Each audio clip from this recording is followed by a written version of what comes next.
There we go, Greg. You should be good to go. Great, thank you, Daryl. Welcome everybody to Political Liaison for June 26th, 2023. I'd like to welcome everyone. It's a beautiful Monday morning.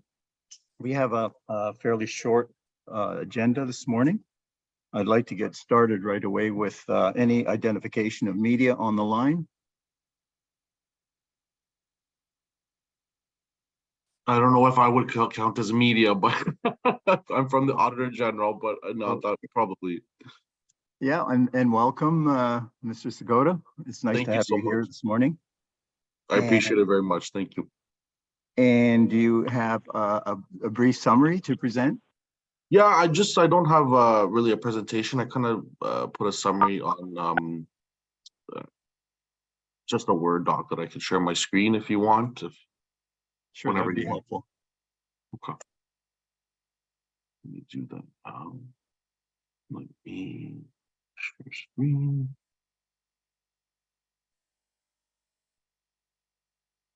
I'll move to adopt the agenda.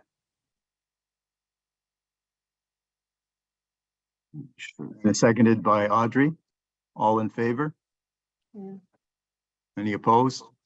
It's carried. And go ahead, Romero, so you can start. Sure, thank you. Good. So if everyone can see that. So again, thank you all for having me today. I appreciate it. Very much appreciated. I know it won't take me too long to go through it anyway. So can you see my screen as well? Yes, we can see it. Okay, perfect. So my name is Romeo Segota. I'm an audit supervisor from the Office of the Auditor General. So thank you for taking the time to meet with me. I know I was in contact with Tammy too, with kind of setting this up and things like that. So it was very nice to be invited to the meeting. So right now our office is we're kind of wrapping up almost towards the end of our work of a value for money audit, but it's also kind of not necessarily just looking into kind of the Ministry of Municipal Affairs and Housing's proposal to amend the Greenbelt, and then their decision to amend the Greenbelt and kind of what went into that, assessment of financial, environmental impacts. Am I on here? Are you on here? Yeah, you're on here. Am I on it? Good. Okay. And then, so in essentially part of this, I know Indigenous consultation is a huge part of should be a huge part when governments makes decisions that impacts rights and things like that's Indigenous rights and in terms of land use, and this is a huge kind of land use decision. So I know it's important on their end and important that I kind of get in contact to see if there are considerations on for the Indigenous communities, things you'd like to share with us, kind of that would be some considerations for our audit and things like that. So I did prepare some questions. I don't know if we want to go through them now or I can follow up at a different time, but I'm happy and open to take questions or have to provide more information. But from what I can, the process is pretty confidential in the sense that, for example, if I speak to different Indigenous groups or different organizations, it's not, this person said this on this date at this time. It's very, we spoke to X or even general, we spoke to a number of people and they told us X, Y, and Z for concerns. So that's kind of how we like to do it. So with the audit, but yeah. So you're basically open to later questions as well as entertaining questions today? As best I can. I mean, I can't give all the information, I guess, as like, for example, in terms of releasing the report, we don't have a solid date. As much as I can, though, yeah. Yes, this is a fairly important topic to our community. Absolutely. Since Bill 23 came into existence, I think it was in October, I believe. We've had some major concerns with it. Romeo, you're aware of our CAP team and its processes too, as it works with the Ontario and Canadian governments, are you not? Yeah, so I kind of spearheaded looking and researching into these things, and maybe not specifically for the Six Nations, but in terms of Indigenous communities in general. Yeah. And the other thing too is, have you been in direct consultation with either one of our members At the First of the Nation, CAP team? Yes. I've been in contact with Tammy, and I did reach out to Mark, but I only with email consultation with him, or back and Okay. forth. So there has not been any direct consultation with our CAP team at Six Nations. Not yet, no. Okay, I'll entertain the floor to questions. Are there any questions for Romero? I do, I have my hand up. Question. Sherry, sorry, yeah. Sherry Lynn. I guess first of all, good morning. Morning. I guess this isn't consultation for Six Nations by you being here. No. Let's put that on the record first. I just want to make sure, because that's how sometimes the government wants to come in and do presentations and say that's consultation. No, that's So no, I don't want that to yeah. happen. Secondly, I totally disagree with all this. And I think a lot of us First Nations do, without any consultation, well, any talks about how we feel. And I think it doesn't even matter to if it's us or even what I'm finding out, the Canadians that say anything that are refusing this. It doesn't seem like Mr. Ford even cares. right. So it really bothers me when I know there's a housing crisis. I know all that kind of stuff. I understand all that. But I think when you start doing the green belt is protected for a reason. It's not protected just because. It's a green space, it's farmland, it's forest, it's wetlands, watersheds. It's protected for a reason. It's not protected to make people's money in their pockets, those kinds of things. Right. I think there's other areas in Ontario that could be built houses and things like that. So I'm very disappointed in the push in this. I'm very disappointed in, I don't know who's getting their pockets lined. I'm going to just say it, because it just seems that there's such a big push compared to really sitting back and listening to the people's voices, and especially First Nations, where we get left to the side again. Right. So this whole situation, I wish that it was handled differently, and for myself anyways, and I think for our my community, that we're totally against it, and it shouldn't be happening, because I just said the words that why it's a protected land, green belt. So those are my words, and I hope that Mr. Ford starts listening instead of just keep pushing it and move it somewhere else. Well, I guess to respond, I guess Sherry, thank you for the comments and your opinion and the perspective on this. For myself, it's like weird relationship kind of. So I work technically for the provincial government, but we're an independent office of the provincial government. So it's the Auditor General. So we'll audit different ministries. So for example, right now it's the Greenbelt audit, but we'll do transportation, like different Metrolink, like things like these different organizations. So technically we are an independent office. So this is not, like you said, a consultation. No, this is kind of learning about conducting an audit about what was done.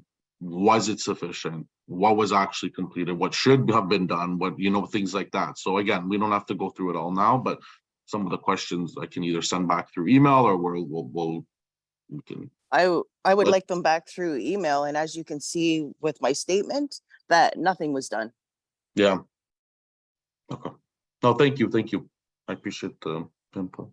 Yeah, thanks, Sherry Lynn. We have Audrey. Good morning and welcome. Morning, Good to thank hear you. that you're an independent body. From my opinion, we were not consulted, we were not engaged, and we should have been, right when this was first thought of. And it's done now.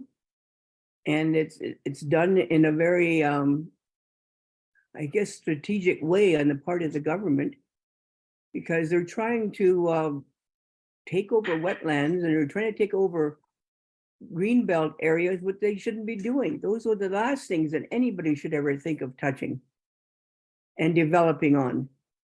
We need those for sustainability of our lives. And for them to rush out and do this, like if Toronto wants to expand, why don't they expand in the other direction? They're coming down near Hamilton now, which is awfully close to Six Nations. We value all of the green belt areas and wetlands. That's who we are as Haudenosaunee people. So I think that this was ill thought and strategic on somebody's part. The big developers, I guess, are the people who are cashing in on this one. And it's unfortunate that First Nations in Canada are so disrespected, especially in Ontario here, when you don't even get asked, and it wouldn't matter if we were asked. They still would go ahead with it. They don't care. And that's wrong. So I just want to say that the process was flawed. The agenda should have been visible, so everybody speculates what they are. Right. And how does it help anyone except for people who are developers getting richer? And we have a vast country here in Canada. There are many places other than the Greenbelt that can be built on. And I think that it has to be rethought. This is not a very good or a very wise decision being made by the government. Mhm. Those are my opinions. Thank you. No, I appreciate it. Thank you, Audrey. Yeah, thank you, Audrey. I just want to echo those two points as well with Sherry Lynn and Audrey. That, you know, our CAP team being left out of the picture. In this, people realize that it's, you know, this whole initiative is affecting our traditional and treaty lands. Right. We still have fiduciary land claim settlement in process. You know, they've been ignoring our presence here. Like one thing I am positive about that you're an independent consultant, and that hopefully you can take an unbiased view of our concerns back, as well as we most likely will get it in written form. We'll get our points to you specific. Right. After this meeting, we'll sit down, we'll discuss it, we'll get our concerns direct, and we'll get them to you as well. Because this expansion comes with a great loss of ecological systems. You know, it'll affect all of Southern Ontario. And we're very concerned about that. And like to Audrey's point of expansion, there are other areas you can expand to. You know, they picked this side because it's easy. Right. But, you know, just because it's easy doesn't mean you can just push through. You know, our CAP team wasn't even advised, and it was passed. And then now we're being asked for consultation. I don't think that's correct. And now they're changing the words of consultation to engagement. Well, Mhm. Okay, that's what- interesting. Yeah. What's engagement? You know, is that just okay? We had a small study, or is consultation and accommodation part of the mix? I'm not too certain they understand that. And I hope that this discussion today, with all the points that are bring forward, that will make them say, hey, sit back and look and say, listen, you know, they have valid points. We're not just going to bulldoze through. Right. So, you know, I have Phil on the line. Go ahead, Phil. Yes, thank you. In fact, I very much support and endorse all of those comments made by the three speakers before. It is, this isn't just a real estate transaction. I mean, Right.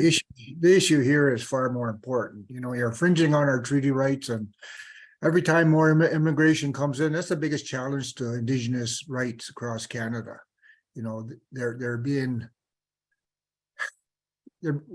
being forced upon our lands without proper consultation, regardless of the Supreme Court of Canada decisions that express the Crown's legal duty to consult and accommodate First Nations when there is known Indigenous issues on the lands.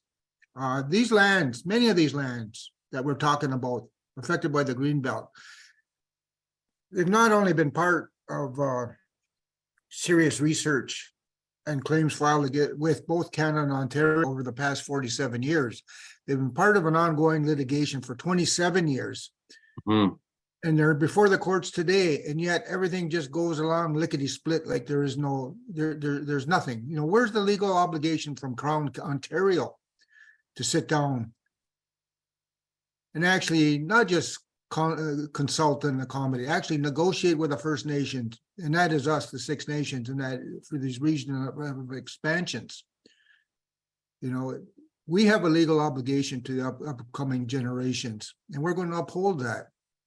We try to be good people and negotiate, but with a delegated authority from the government of Ontario onto the municipalities who are ill prepared to even come to the table with us, who then turn around and try and throw it on the backs of the developers who couldn't give a damn other than line in their pockets and get out of Dodge as soon as they can and leave victims.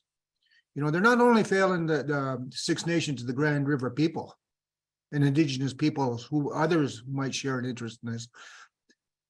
They're making victims of the people who are buying these properties. Right. You know, all you're doing is compounding the unresolved land rights issues. And it's getting more and more complicated and complex. There's got to be some honor in this Crown to sit down and discuss these issues face to face with our nation.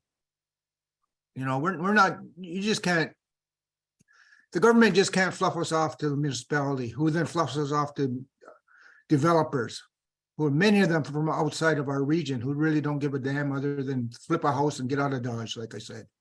Right. We have obligations, our treaties ensure that we must take care of these lands and the environment. It's part of our cultures, you know, it's in our marrow that we got to do these things, and we do it. But we've got to be listened to as we move forward. As far as I'm concerned, this legislation breaks the law. Simple. So that's my comments. But you've got to sit down and deal with the CAP team, the consultation and accommodation policy team that's been worked on diligently by this council for our community to protect our interests. And that's been ignored. And as Councillor Fraser says, to sit down after it's passed and then call that consultation, Yeah. you know, it's just an afterthought. And it's actually very belittling to be sitting here today and kind of respond to when the horse is out of the barn. Yeah. Thank you. Thanks, Thank you, Phil. Sherry Lynn? Just a quick one. Everybody said pretty much everything. I guess the other biggest thing is the destroy the destroy of the farmland. What are people going to eat? Yeah. You know, we're going to sit there and eat money. Yeah. And you know, as you can see, we're very strong advocates that stay away. You're going to affect the environment. You know, there's already climate change. There's air pollution. Let's bring, you know, all this is going to do is cause more harm. So again, I'm like Phil said, this is against the law. And we're always on the back burner where we should be the first in front with our voice right there. And again, if the government knew anything, why didn't they go check, see if this was in courts? We're in courts for how many years on this land? So again, as Phil said, we're just pushed to the side, and that's not right. We should be right up front and everything. Thanks. Yeah, thank you. Greg, it's Sherry. Melba. Go ahead, Melba. Yeah, I really agree with everything that has been said. I read all the time about Ford, you know, he's running roughshod over our people's needs and rights, not only us as First Nations, to have a voice in our present and future needs. It reminds me of the general population of Ontario has been demonstrating their objections of for some time. This is similar to the mayor's increased powers without the people's voice and consideration of needs. The province has to change their stance and really look at the needs of the people as opposed to their needs, their wants. Does it fit in with all Ontario's needs and other people? Thanks. Great. Thank you, Melba. you. Sherry Lynn, do you have another question?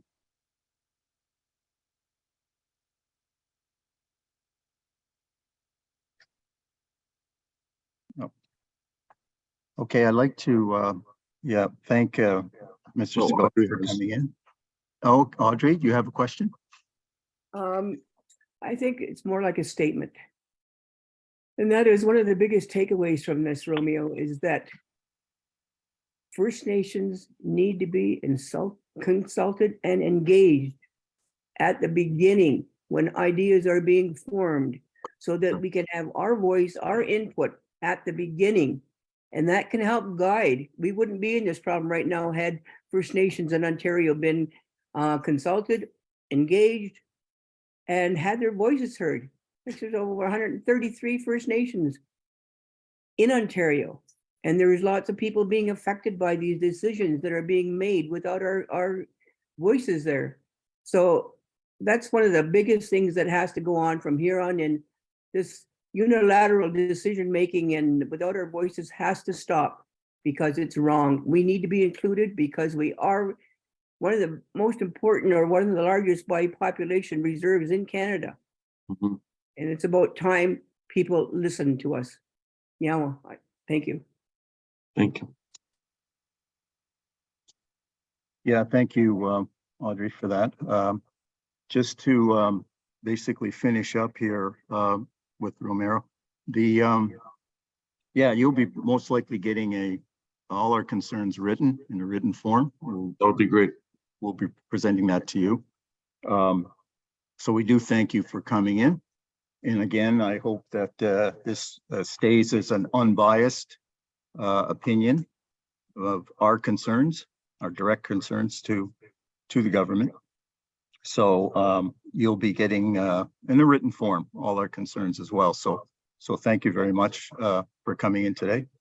I would like to go to the recommendation for the resolution. I'll read it out for the community. Whereas the purpose of the Ontario's Green Belt Plan is to protect green space and limit suburban sprawl in the greater Toronto Hamilton area. And whereas the Ontario government now proposes to remove 15 sections of the Green Belt, the closest locations to the Six Nations of the Grand River Reserve are 2 sections in southern Hamilton and 1 in Grimsby. And in exchange, a larger total area in the Paris Gulf Moraine will be added to the belt.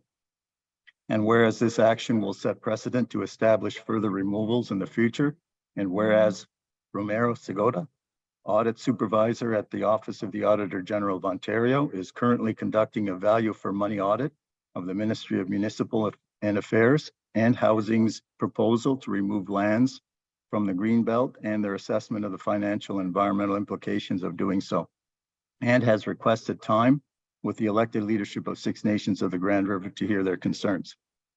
Therefore, be it resolved that Six Nations of the Grand River elected council verbally, and I think it should be added, and in written form, express their concerns to Romero Segovia, Audit Supervisor, during the political liaison meeting on June 26, 2023, and clearly expressed that it is their expectation that Six Nations of the Grand River elected council's concerns be included in his final report. Can I have a mover on that? Can I just make a comment before we the Yes. council, I mean, I don't know how the council is gonna work in general, but so in terms of so how the final report, just before, I guess, the council resolution is passed or voted on, in terms of the final report, so I'm meeting with several different Indigenous groups. So concerns may slightly differ or be, very similar in terms of the Greenbelt amendments. So in terms of usually what we do is, like I mentioned, may not specifically name a First Nation or a different other community or another stakeholder we speak to or organization, but unless that's wanted. So in terms of how that might go, it's typically, okay, we will get, let's say, the written comments from on your end, and then take those back, kind of write up a section in the report, and then confirm in writing in email saying, okay, Greg or whoever I'm liaising with, and say, this is kind of what we're thinking to include. This will be, can you confirm or deny, or do you want, because typically it's anonymized. We'll just say we spoke to Indigenous communities, but if you would like your name put in there, that's your First Nation's name, that's possible as well. So those are the considerations. I can't, you know what I mean? It's not just up to me in terms of what's put into the report, because obviously I'm reporting to a manager, the chain up, but I know all these points that were mentioned today are very important to you and to the province, and should have been, it's good that they are coming out and being spoken. I just can't guarantee, for example, everything will be put into the report. Do we have an option of seeing that report before it's given to the government? Not the final report, unfortunately, but I can whatever was relevant in terms of what's I'm including in terms of Six Nations. Yes. And Six Nations will be mentioned specifically. If you would like. Yes. For example, like it's some communities or other organizations we speak to don't want to be named, for example. But if it's more, if you feel it may be more hard hitting, or you would want those comments attached to your First Nation or name, then that's, yeah. Because it specifically, sorry, Romeo, it specifically impacts us. Oh, yes. We're right in the heart of it. Like any other First Nation is maybe far removed from this area. They may have certain concerns, but this is a direct impact on us. And I think we should be mentioned. I don't know what the consensus of the other counselors are, but I think that no, that's for us, important. I just say that because there have been, obviously we do an audit, pretty much an audit every year, and just depending on the organization or who it is, a lot of people, like, for example, if I speak to one individual, They let us in, so they might or at not, least I just got in. might not want to be specifically named, right? So that's kind of the take. But Okay, any further questions? Okay, I have a mover for the for recommendation 4.1 by Hazel. Do I have a seconder? Seconded by Helen. All in favor? Any opposed? Okay, so carried. I just want to, Greg, I just want to make sure that Six Nations names on there. I agree to that. Judge Sherry Lynn, should we put that in the resolution? I just want to make sure the rest of the council is agreeable for.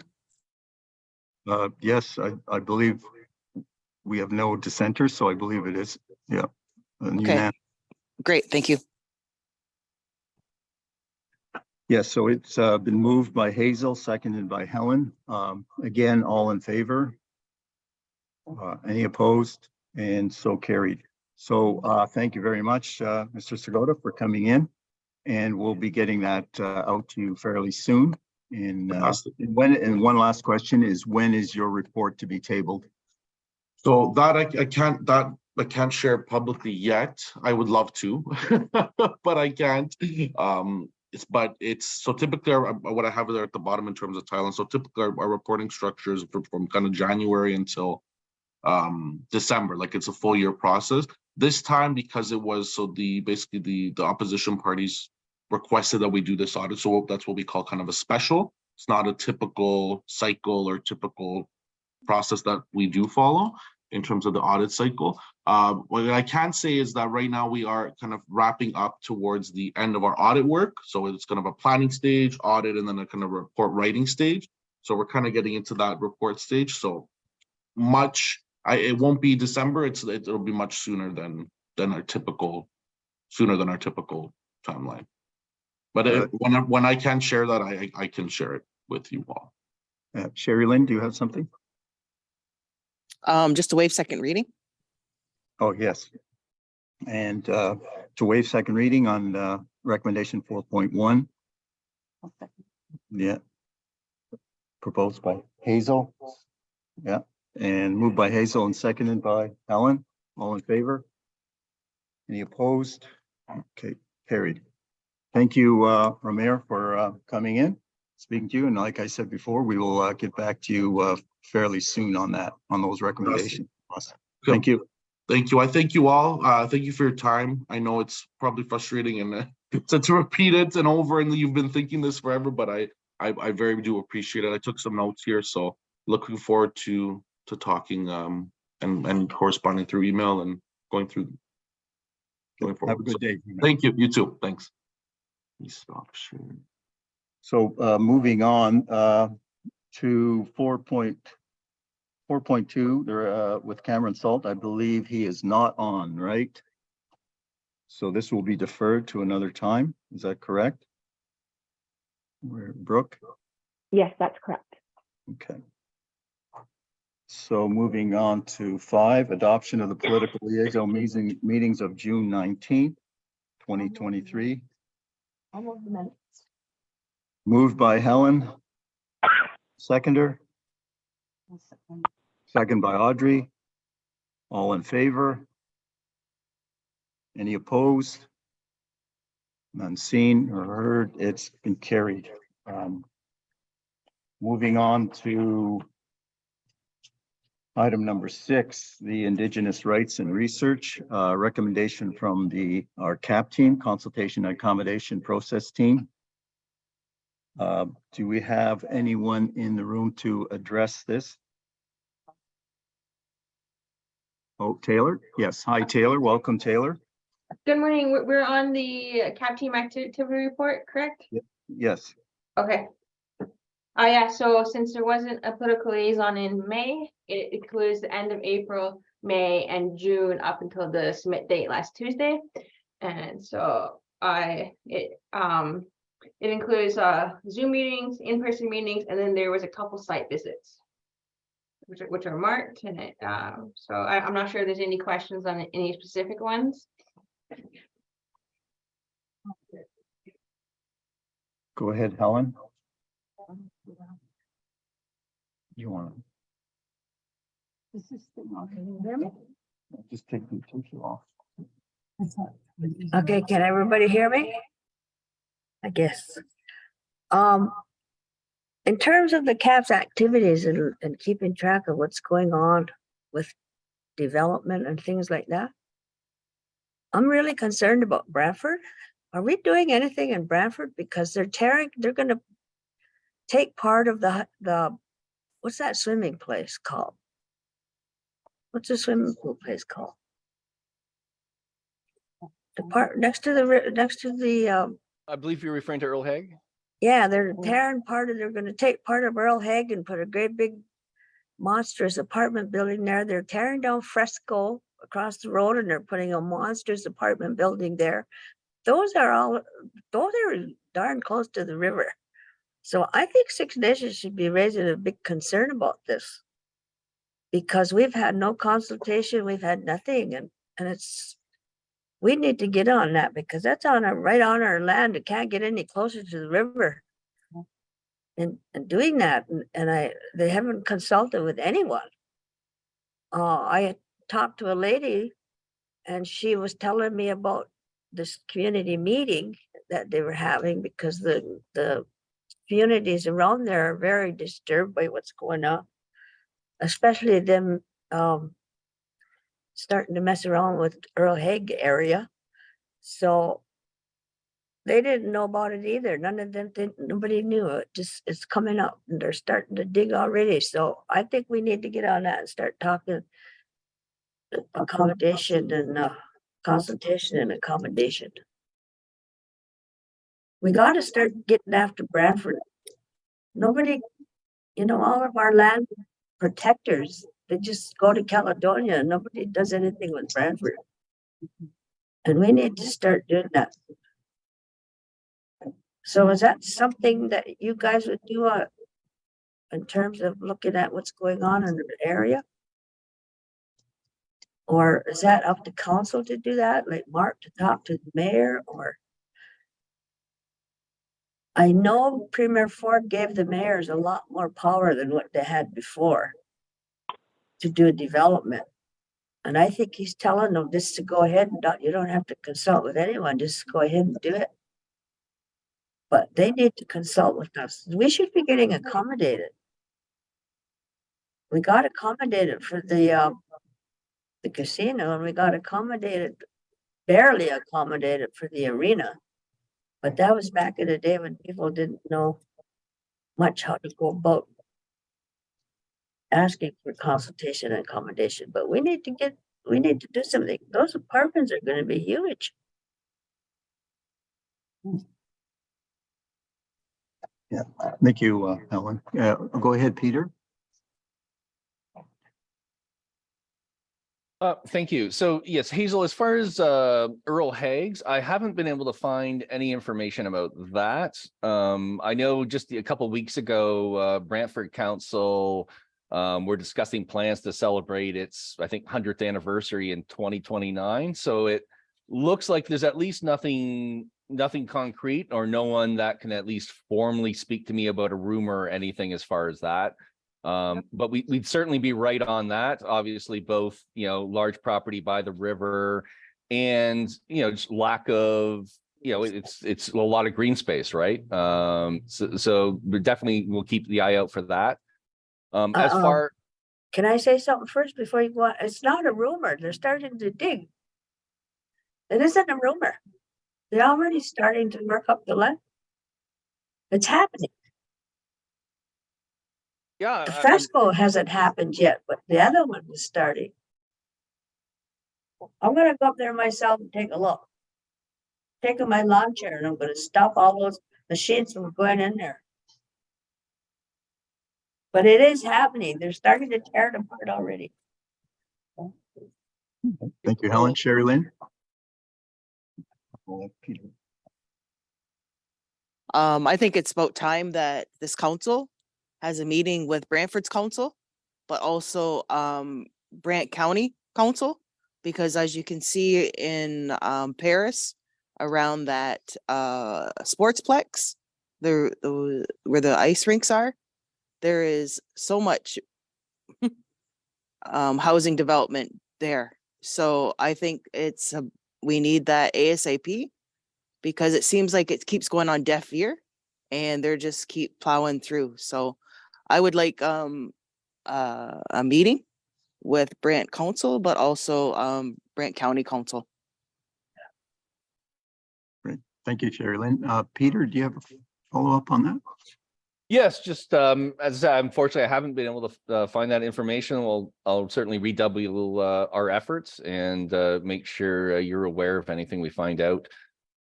As far as the other site, with the present commercial properties, there's this process called pre-consultation. So it's before a developer puts an application in. So we were informed of it through that pre-consultation meeting. It's something that's definitely going to happen, I think, even though, you know, the application isn't formally in on that. And you know, we will certainly take direction from council to prioritize that as far as speaking with the developers and seeking accommodation. So can I add that question? Go ahead, Helen. So did they notify through the Grand River notification agreement? You said they told you guys they were doing that Yeah, pre-consultation? It's not through the Grand River notification agreement because it doesn't, it only counts once there's kind of an application. So this is what they call a pre-consultation before the So They application. sent 6 Nations a notice that they were doing that? Yes, they basically, there's they essentially did, yes. And we never said anything? Obviously. Yeah, no, we would have made comments at a pre-consultation meeting about that. But council didn't know. I think council needs to know about these pre-consultation ones. I guess in an ideal world, it'd be great if we could sit down to council and discuss.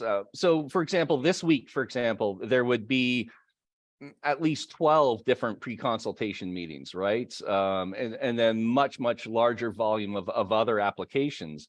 So, you know, obviously it's whatever council wishes. But, you know, we'd at least have to decide, you know, certain projects that, you know, we know council will be interested in, just with the sheer volume we have. I don't know how feasible it is for council to participate in all of them. Good. Thanks, Peter. We have Lonnie. Yes, Peter's right. We haven't really got into the, you know, plans that they're going forward with this yet, but I can say this, that the area is in the Nathan Gage lands. And we definitely have an interest in that, and we definitely will be making it known. One thing I can say is when we met with, well, the Grand River Notification Agreement annual meeting, I let Haldeman, I let Brantford, I let the Brant County know that things might be changing out there because, you know, we were hamstrung by a decision that I made council aware many times called the Chippewas of Sarnia case in 2000, which says you can't do anything to stop development. Your claim is against the Crowns, not against individual developers or even municipalities. Well, that has somewhat changed. The legal landscape has changed. There's a decision in 2017 of the Supreme Court of Canada called Clyde River, which says where the Crown delegates consultation activities to bodies or even municipalities, which Ontario has to municipalities, that there is a duty to consult and accommodate on those particular bodies. And I said, if you don't consult with us, we're seriously going to consider taking these issues to court and getting clarification on just whether Clyde River applies or not. So they know about it. And so it's something that we're going to be raising in the future. And we're not going to let it go. As I said, this is Nathan Gage. And Helen is right. We did get accommodated for the casino when it was transferred from the province to private hands. And this is the same area that's under claim. It's been validated by Canada, the United Gage claim. So I think we're sitting pretty good. We're going to sit back and see how things develop, but we're definitely going to be not letting it happen without consultation and accommodation occurring. Thanks, Lonnie. But just for clarification, so consultation is more than just notification, correct? And it that, is. Well, us is accommodation. That's a second accommodation. Yeah. The accommodation means there is some type of benefits. There's some type of settlement. Is that correct? Right. That's right.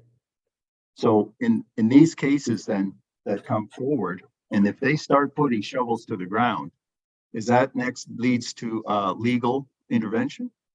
If they didn't consult and accommodate us, yes. Okay.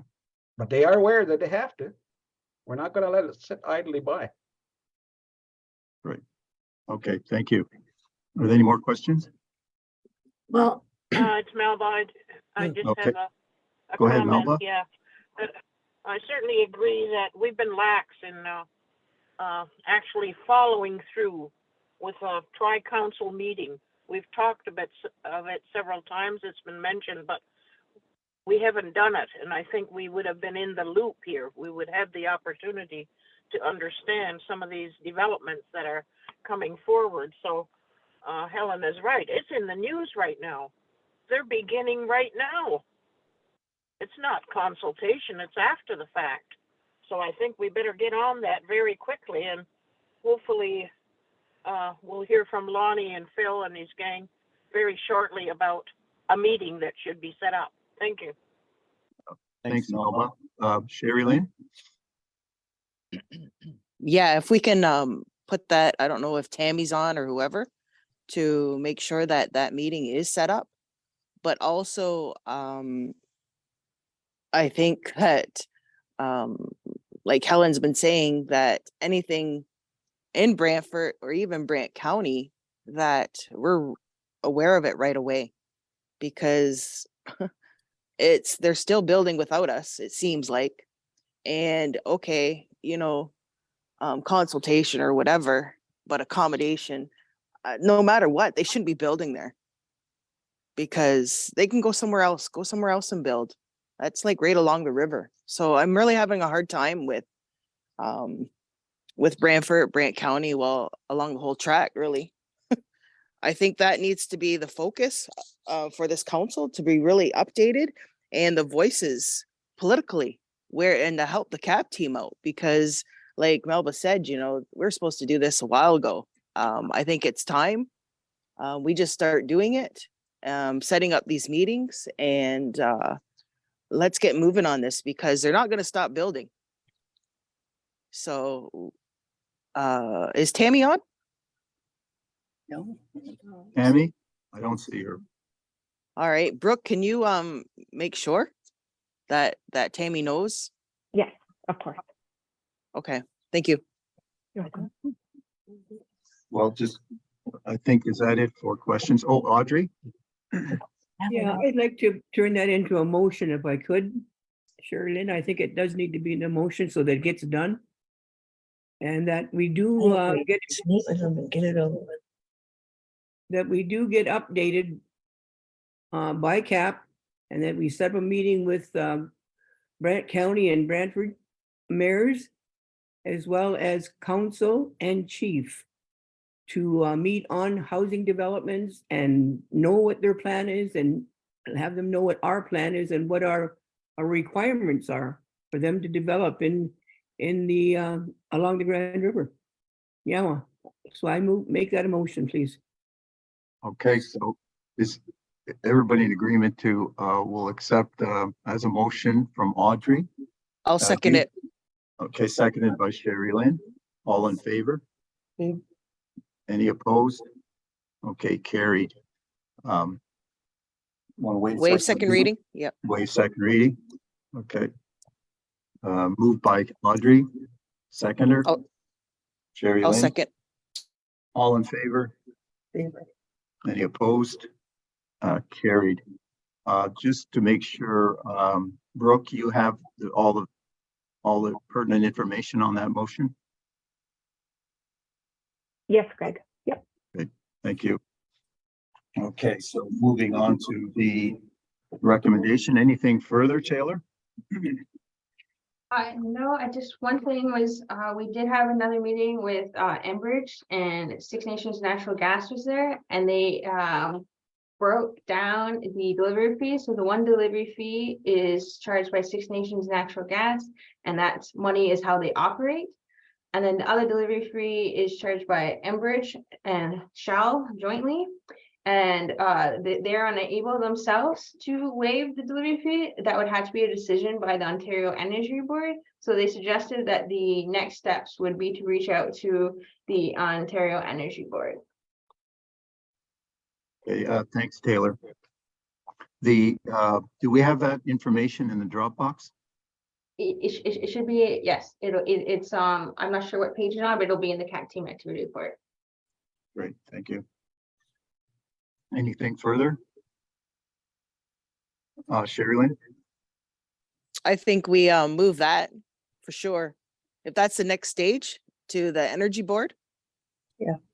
Then let's move that, keep moving up for the next step. If they can't make a decision, then they're what Taylor's saying. So let's move it to the energy board. And Taylor, can you supply us with that full motion?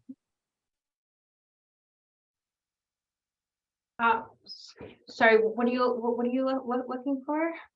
So that we actually contact the Energy Board about Yeah. that, about those fees. Yeah, they said that it would, the next steps would be for the council to contact the Ontario Energy Board to start the discussion about waiving the one delivery fee that is charged by Enbridge and Shell.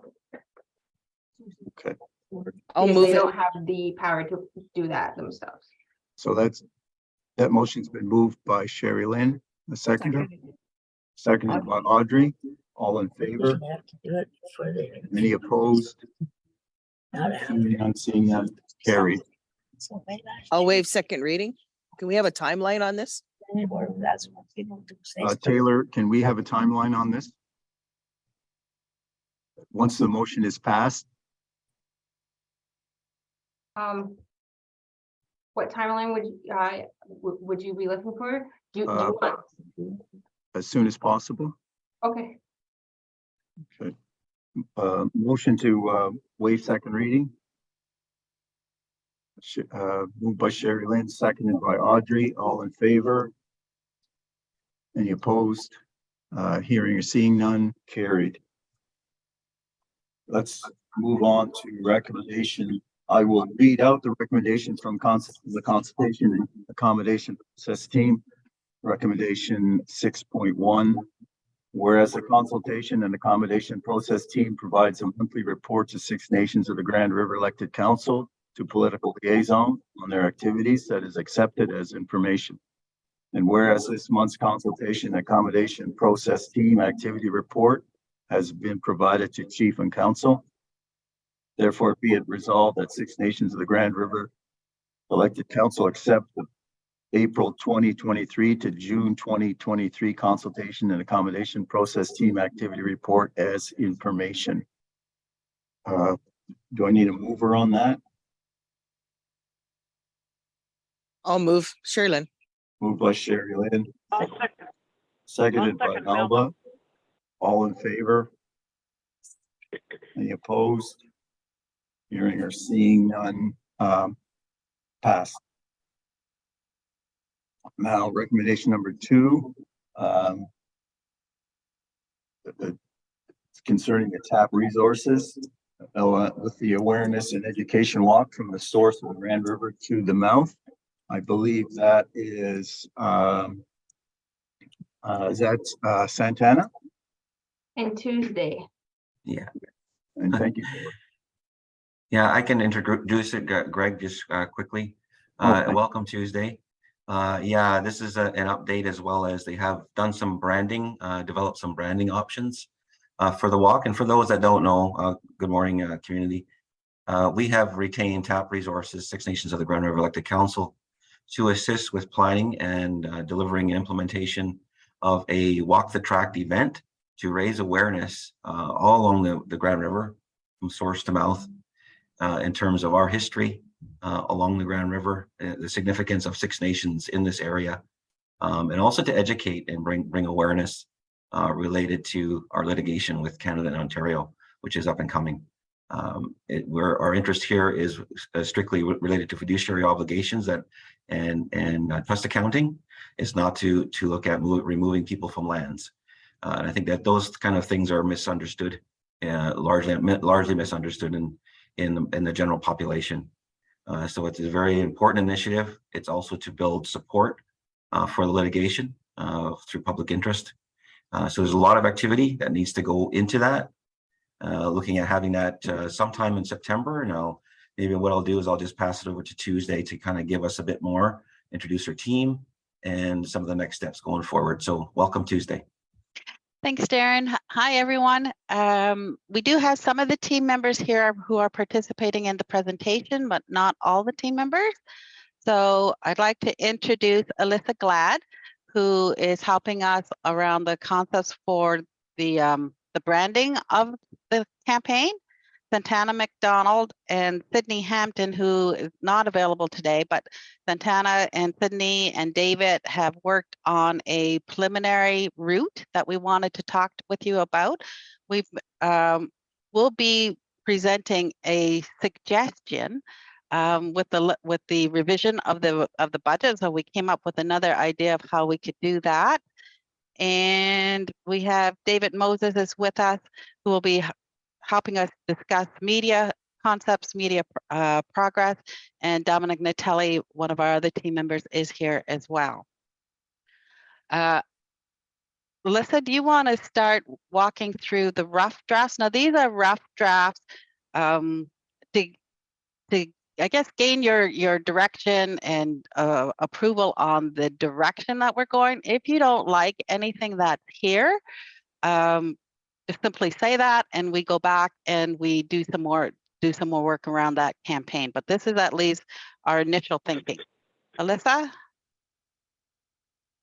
Share.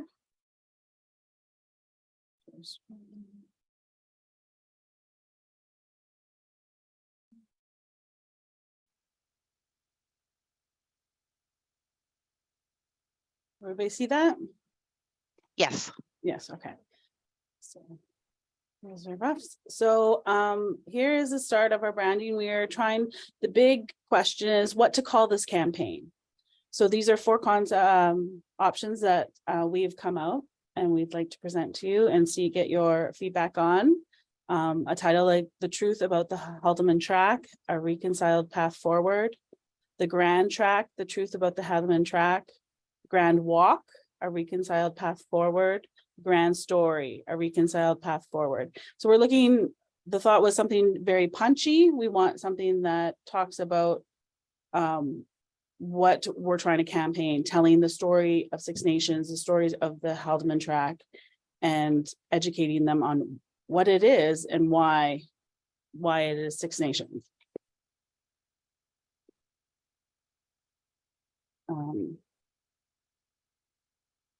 So go ahead through the full presentation, Alyssa, and then we can get there. Okay, so we came up with this concept of having the wampum belt in the shape of the Haldeman Track.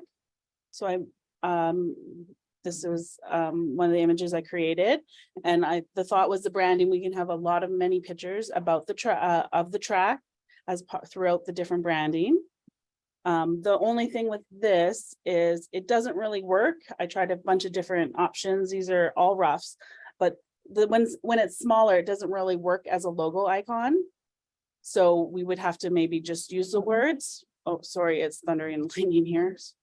And then we went into making a logo with an icon. So the picture of this on a billboard or in all the branding, it'd be in the corner. I wanted to use the colors of the Six Nation logo, have it reflect the Six Nation logo. So there was that tie-in. So this one is just the purple circle, similar to you have a circle with the logo. And then this is the shape of the track. And then I tried to make the shape of the track, but kind of mimicking the wampum, 2 lines of the wampum. And then I found this feather. Now, the feather I thought was great because it is an Indigenous symbol, but also it represents the signing of a treaty. They used to use a quill to sign. And also we have some part of our proposal is at our blitz points, we want to display the headdresses of the different nations. So I thought it tied in quite well. This one kind of mimics the shape and direction of the track. And then this was the other way. It also works. I just thought I'd put it in the option. And then I explored more options with the feather. This one's more of a quill. More options. And then I included some font options with our presentation to council, just to see if there was anybody had any thoughts. Or preference. Go ahead, Helen has a question. Go ahead, Helen. Okay, when I'm reading this, the truth about the Haldeman Track, the majority of people on this walk aren't even going to know what the Haldeman Track is. I'm thinking maybe I don't know how to do it, but maybe have something more in there or something more, I don't know, something about Six Nations is Haldeman Track or something, because they're not going to know what it is. We know what it is, but most people don't know what is meant by the Haldeman track. Right, to Helen's point So there. those you are almost- just some thoughts. Yeah, So thank maybe you, something Helen. a little bit different. I don't know. No, this is great. We need your feedback because we're, especially me, I'm an outsider looking in, but like Tuesday and everybody shares their thoughts, but we need to know what the community thinks. And like the whole point of it is to educate them on what it is. So that's something to think about. So I'm just going to jump in as well, Helen. That's the whole idea around the snappiness of kind of the branding and how we're flowing in social media and the media, the overall media campaign is educating people on the Haldeman track. But our thinking is that the kind of the branding, what you're seeing here, needs to be snappy in order to gain their Curiosity. yeah, their curiosity. And then we're going to have pamphlets, newspaper articles that will go in, that will be submitted to all the different community newspapers along the track. And I'm thinking the people who are going to be walking are going to be, you know, from our community and our allies. So there'll be some knowledge of the Haldeman track. But that's the whole idea of the snappier title. But we do have, you can see on the screen now, she does have the truth about the Haldeman track. Well, yeah, I agree, but you almost need an education session, I think, from the participants that are going to be involved. Yeah, especially if they're just young people. Oh, it doesn't matter. It doesn't matter what age group. Is that, yeah, I think that would have to be included as a almost a little brief education seminar prior to they engage in the walk at all. But yeah, anyway, Sherry Lynn. I think that says the Grand. I think it needs the Grand River.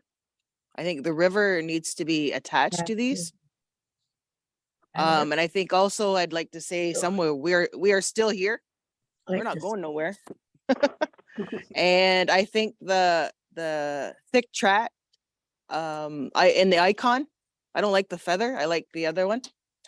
And I think the thicker font and it's big font too, so people can read it. None of this small stuff. Just my thoughts. Yeah, thanks, Sherry Lynn. And it really eliminates the ambiguity too of what we're trying to do. To be specific. Go ahead, Audrey. Yeah, I question the word truth. I think that there are a lot of people with different opinions and they believe it to be their truth. So I don't want to have any controversial stuff. So I would like to suggest that we take the word truth out of there. I do like having the Grand River put in there. The Grand River, the story of the Grand River, something along those lines, and to keep the reconciled path forward in there. Thank you. Yeah, thanks, Audrey. Good points. Any response Tuesday? No, we're taking notes and we'll make those revisions and come back with a new branding for you to look at. Great, thank you. Was there further to your presentation? Yes. So we now will just one second, Tuesday. Sherry Lynn, you have a question or a comment? The story of the Six Nations along the Grand River. Just a comment. Thanks, Sherilyn. Yeah, thanks, Sherry Lynn. Okay, Tuesday. And next we have Santana is going to be sharing her screen to talk about the route. Now, one of the things that we've come up with, because we do have the adjusted budget that we're working with, and we're trying to do that in the most effective way. One of the thoughts that we had, and so we have two thoughts that we're working with: a walk from the mouth to the source, leapfrogging people forward along that route, so it's not taking 10 days, so cutting it down to 4 days. But I think we've come up with a solution to cut it down to 1 day of walking. So along the route that they've identified or that we're outlining here for you is we would do probably 5 blitzes from the mouth coming on down until we hit a certain point, and Santana will go into those fine details. I think it's Dunville, that we then walk from Dunville to Port Maitland.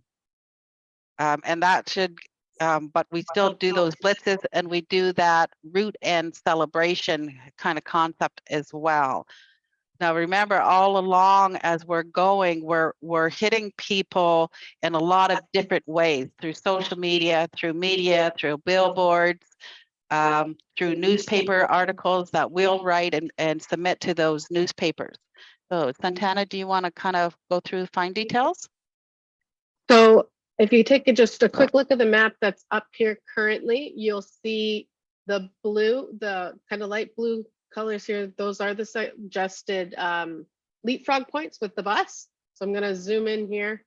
Obviously, starting more of a ceremonial start in Dundalk, and then it would bus down to Fergus and Elora, and the purple would be the first kind of walk route, keeping in mind smaller walk time, so average about 2 hours per walk. And then from Elora, we'd back on the bus down to St. Jacobs, and then again through St. Jacobs, finish at the market and hopefully do a blitz point there. For Kitchener, Cambridge, Paris, these blue dots are great spots to just do just a blitz point without walking through the very horrendous traffic and construction currently going on there. Leaping down to Brantford, starting through Lorne Park, so just over the bridge there, and then suggesting down to Mohawk Chapel. And then again, bus through to Six Nations and Onondaga. Again, the purple route here and through the village. Another suggested back to the bus to Caledonia from the fairgrounds there, or just do a blitz point in Caledonia down to a park in York. And then again, bus. And then the final walk, which we're also suggesting as if we just do blitz points throughout the route instead of those other walks, this would be the final big walk from the Dunville Farmers Market to the tip of the pier at the lighthouse there. Now this would be the longest walk, which is also why we're suggesting it for the final. It's about 8.2 kilometers in total there. Great. Yeah. Thank you, Santana. I did that route with the group earlier on, and you're right. There are long stretches where there's actually not a lot of populated areas, in that I think it would be unproductive to be walking those country roads, because I think we need as much population exposure as we can get. And that the problem is, it's in that heavily populated areas where it's all industrialized. You're right, construction. Going through there, I just in my mind thought that it'd be difficult to manage a walk through all of that. But at the same time, those are the people that we want to get to. Those are the ones we want to get the message to. So I can see there's a little bit of a dilemma there in terms of, how much time you're going to spend, how much information you can get to those heavily populated areas without then doing it quickly and moving on. You see what I'm saying? But I like the idea of traveling some of those roads and then setting up and walking certain sections. But I understand from Kitchener, Cambridge, Brantford, it's very heavily populated. So are there any questions, Sherry Lynn? Yeah, I guess this is the part that's going to have to be really creative in the sense of hitting the main hotspots for sure. I guess the other part about it is maybe explain to the community why we're doing this. It's educating the Canadians about Six Nations, but also about the court case that's going on. And this is just an educational walk, you know, just to get proper information out. But also too, I think if, you know, don't be mad at us, you know, if they have problems or upset, like they can call their own government representatives. So I think, you know, can you do a little intro to the community? Because this is the first it's been brought to the community. That is the plan, Sherry Lynn, is that we'll be part of the annual general meeting that's going to happen when you guys report overall council's update and budget to update our community first about the walk, about the campaign, and that's going to be our starting point. We wouldn't do the walk until September. The dates that we've targeted, if we were going to do like a 4-day, I guess a 4-day campaign, would be from September 6th to the 9th. And all of that, that's the whole campaign, right? Educating not only our community about the initiative, but the overall communities that are along the track about the Haldeman track, the relationship that we have as Six Nations community members, why it has been granted to us from the Crown, and about the litigation, and why what we would do should we win. Because one of the biggest criticisms that we understand that we would receive from the general public, just based on all the other land claims that have gone forward before us, is people will question us on what we will do with the money, and should we win, and the distaste, if you will, for dispersing to individuals within our membership. So that we are working on all of those educational pieces, and you'll see all of those. We've started doing some of that writing now. So what we're highlighting for you really is trying to get down to the branding, what the branding can look like, and what you thought about the idea of doing the shorter walk that we've shown you, the blitz point that we've shown you. We still need to talk to the archaeologists to make sure that the points that we have align with some of the more historical components. So we do have a call into her, and we want to sit with her to make sure that we've gotten those points connected to those more historical spots.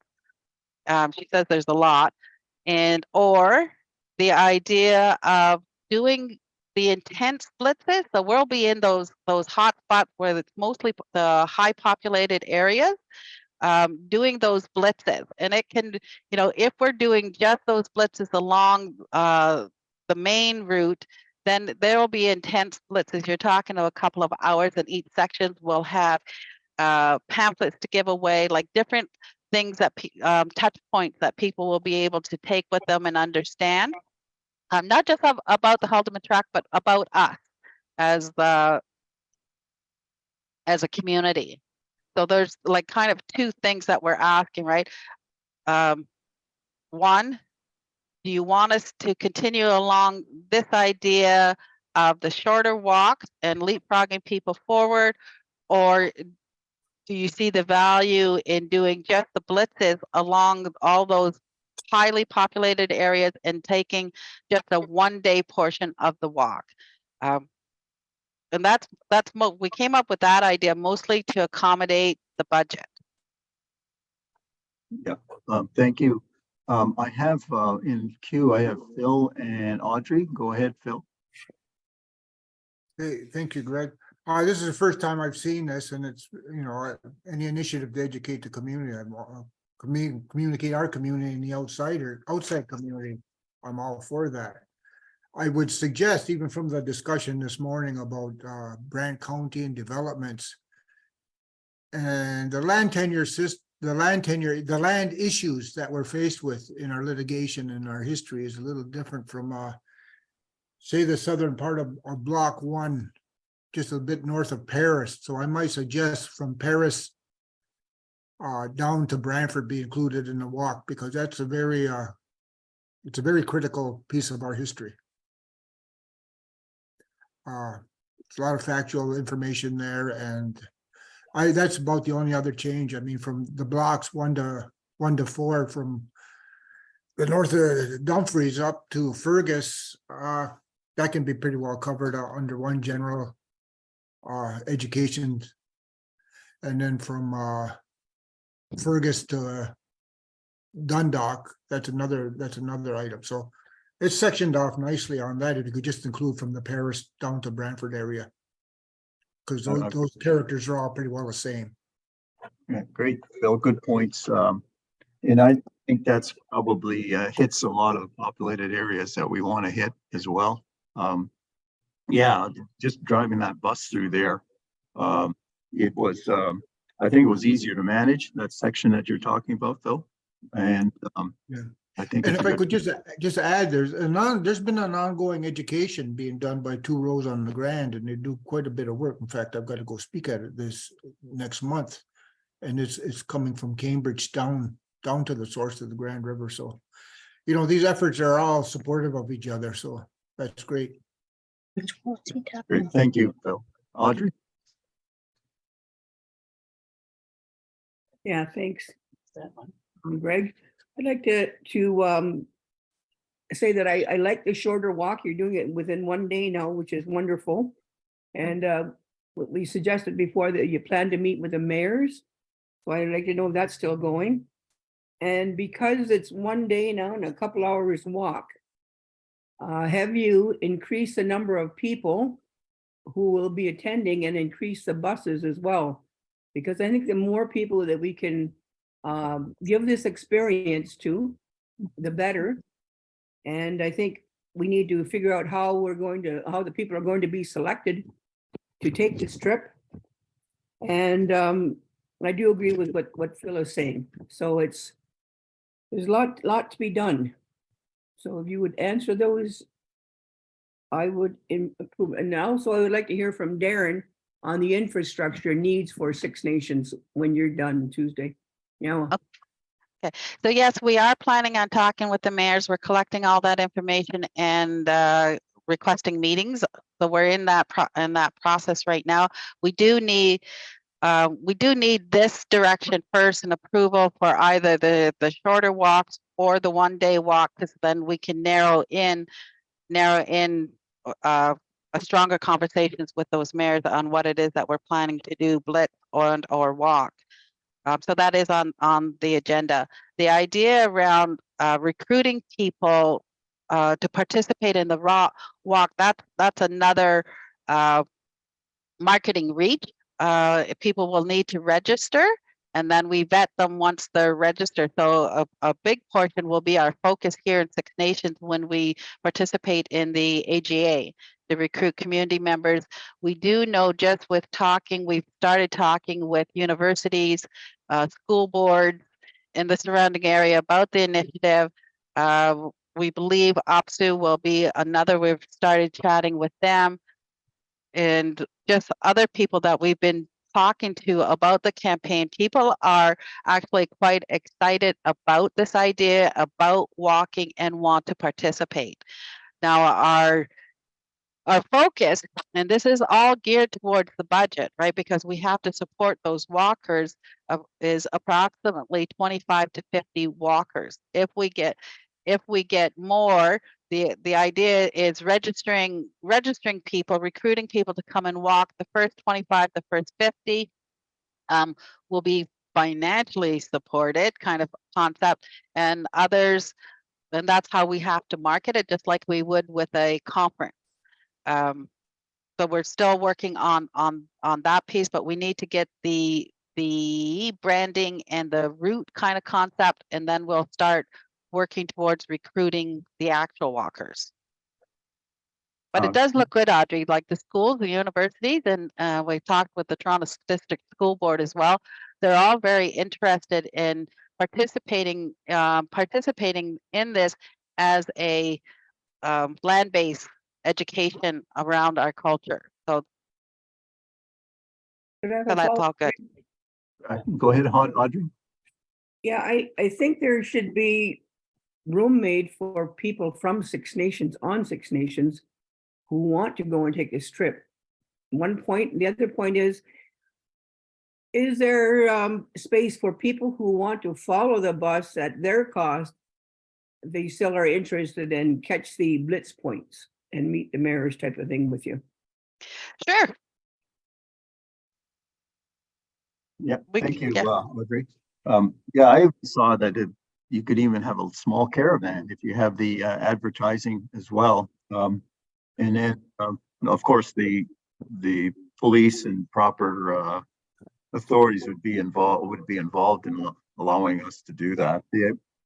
One of the comments that I had was also media, and I think that's probably something you've already looked into is that having extensive or heavy media presence, especially at certain key points, I think is going to be important as well. Greg? Go ahead, Audrey. Yeah, I would like to hear if Tuesday got something to say, I'd like to hear that. And then from Darren about the infrastructure needs for Six Nations, how many it is, what do we need, that sort of stuff. And that'll help people out there know that there is a plan for when we win this court case. Yeah. Yeah, thanks, Audrey. I mean, to get through all the details would take probably a day and a half, maybe two. I'll But just inform you. in general terms or high level terms, the number that we've put out there, and it's been communicated at different forums, is $1.6 billion infrastructure gap. So that is your roads, that is your water lines, that is your sewer, that is your buildings. That has nothing to do with additional O&M costs or staffing costs. So it's a really big need that we have, a big gap in this community. So certainly we have that identified. It will take decades to complete. However, if we get a settlement or we win the court case, and there's a lot of determinations there in terms of how those funds would be provided. Typically, it's going to be a big number. We know that. Government can't afford to pay it all up front, so there'll be some negotiation points around that. But certainly we can look at financing and accelerating our infrastructure gap and meeting those needs much quicker once we have more an idea of what's coming and how it's coming. We have the plan, we have the ability to fund the plan. It's just a question of the timing and the amount. So certainly what we've done is we've prioritized the 1.6 into a 10-year plan, which is approximately just almost $600 million of immediate needs. So that would be something we would do, and that would include water to all homes in the territory, as an example. That would be inclusive of that. So I think that I could go on to talk about some more details, but part of the AGA, which Tuesday mentioned, and we're looking at the end of August for that, would be to share those plans with community more fulsomely, maps of the community, sort of the current state and the future state, and some models around that. Yeah, Darren. Thanks, Darren. Can I be a speaker too? I have Helen, Melba, and Sherry Lynn. Yeah, Tuesday, I think it's gonna be, have to be really careful we don't want it looking like a protest. We don't want that, because I don't think people will listen if they think it's a protest. So we have to really be careful when we start doing it, and to let everybody know this is educational. We're not protest. It's not a protest, because I think people will get mad if they think it's a protest. So it's kind of like a fine balance, I think, between, because, when you get people to walk, I think it's important for them to know that this is education. And if people join, we can't stop people from joining, I guess, but it's just really, we got to be careful not to turn it into a protest. Great, thanks, Helen. It's almost to the point where you almost have to include friendship somewhere in there. But anyway, Melba. Yeah, I wanted to say I agree with some of the comments that involve community. I think that's very necessary to involve the community in the busing and connecting along the route. And it was mentioned hot spots by Tuesday as well as Sherry Lynn. I think they need to be part of our history, which is happening. So I was just wondering if a bus for children, a bus for elders, a bus for general population could go on this route wherever is necessary and important. It's all important. But speakers too, hopefully the CAP and lands resources will be involved when you say we're going to talk to the mayors, you know, who are you going to talk to when you get there? I think it's the general population of those municipalities or towns that we're going to visit. So I think it's really important, and I do agree with Helen. It's not a protest, but I think Greg had mentioned we could also have a caravan, you know, with signs in the windows. That's been done before here in Ottawa, going to Ottawa, but it wasn't a protest. So we don't want it to be a protest, I should say. So I like what's planned and all the suggestions that are coming forward, and I'm sure this is going to be a real good walk and education and history, or actually, I guess, exerting our history and our ownership, and certainly creating awareness once again of not only the court case but our ownership. Thank you. Oh, thanks, Melba. Sherry Lynn? It was already said, but I'm just gonna say, yeah, it's just waking up Canadians about us. And I think also too is giving respect and honor to our ancestors and walking that and to be able to feel that energy of them, that we're fighting for our land. So again, yes, it's educational, and for sure it's just getting the message out there that, you know, this is what's going on, this is who we are, but we're still here. We never went nowhere. So yeah, thanks. Great, thank you, Sherry Lynn. Okay, so I did hear all of that. Thank you very much. Your input is so appreciated as we refine the walk. Certainly the campaign itself around educating everybody about the Haldeman tract, its relationship to us, and what it is that we're asking for. That's our main focus in the campaign. I want to address the media. That's actually next on our agenda, and I'm just going to share. I think you'll be happy. Again, these are just initial rough concepts. I'm going to share my screen to show you some of the ideas that we have for the billboard, and we're still working on. This is why it was really important to us to talk with you and show you that branding, because we had the grand track, the grand story, the grand walk, trying to narrow down. So this one that I'm going to show you, when you see the hashtags, we're going to be showing, talking about the grand story. That will be replaced with the new branding that we talked about just a few minutes ago that you've asked for clarification on. All right. So now these are intended for billboards and social media kind of concepts, right? So can you hear the grand story? Yes. Going down on computer. Are you in the grand story? And then that idea is, one, people don't even know about the Haldeman tract and that they're living there. So we're starting to do like intriguing pieces. And remember, these are all layered for different, to educate people as we go. And then from this Grand River, a shell was born. We're starting now to talk about, introduce the wampum belt, the 2-0 wampum, and the relationships that we had. What we haven't included in here yet, and we talk about, this is the grand promise became the belt. What we haven't included in here yet, we still have to include, is the reason why we were granted the Haldeman tract, that so that all still has to be done. Do you know where you are? You're on the belt. The grand belt whispers a story. I'm gonna mean, can you feel the river belt? I mean, these are just really initial things.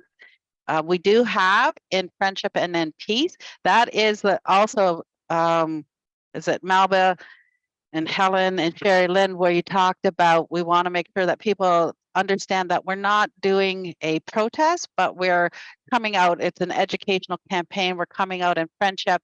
And so that walk in the campaign, when we do those blitzes, will be designed as a more celebratory, celebrating our story, celebrating about the Haldeman track. So we are on that concept of making sure that it's received as sharing and information, not a protest. And then we just, let's travel, talking about the walk, talking about going up the Haldeman track. Again, these are all just initial ideas around the concepts, as long as the water runs, as long as the grass is green, as long as the sun rises, those concepts, as long as Mother Earth will last, getting those concepts out there. Can you still hear the river 6 miles away? 6 miles, smile, 6 miles. Again, they're intriguing points. And then we push people to your website where you got more detailed. Now we are planning on creating a web page specific to the campaign that will be attached to your website. Because we're pushing everybody back towards Six Nations, right? Back to the website that you have that talks about the Haldeman track and the litigation. So those are just some initial concepts that we have for those billboards and social media. And I want you all know David Moses. David is going to jump on and talk a little bit more about media. Just before Tuesday, I'd just like to open it up just for a couple comments concerning, I think just the wording, I think as Sherry Lynn had brought up and others, that I think it's important to have Grand River somewhere in there. I don't think people will catch on to the Grand, we'd rather have it specific, that's my feeling, is that we have it very specific to Grand River. And I think that would be a little bit more educational in that respect. Any comments? I have comments from Hazel and Audrey or questions. Okay, Tuesday, we're just wondering, as you move closer to the spots where the walkers come in from, I'm wondering if you could include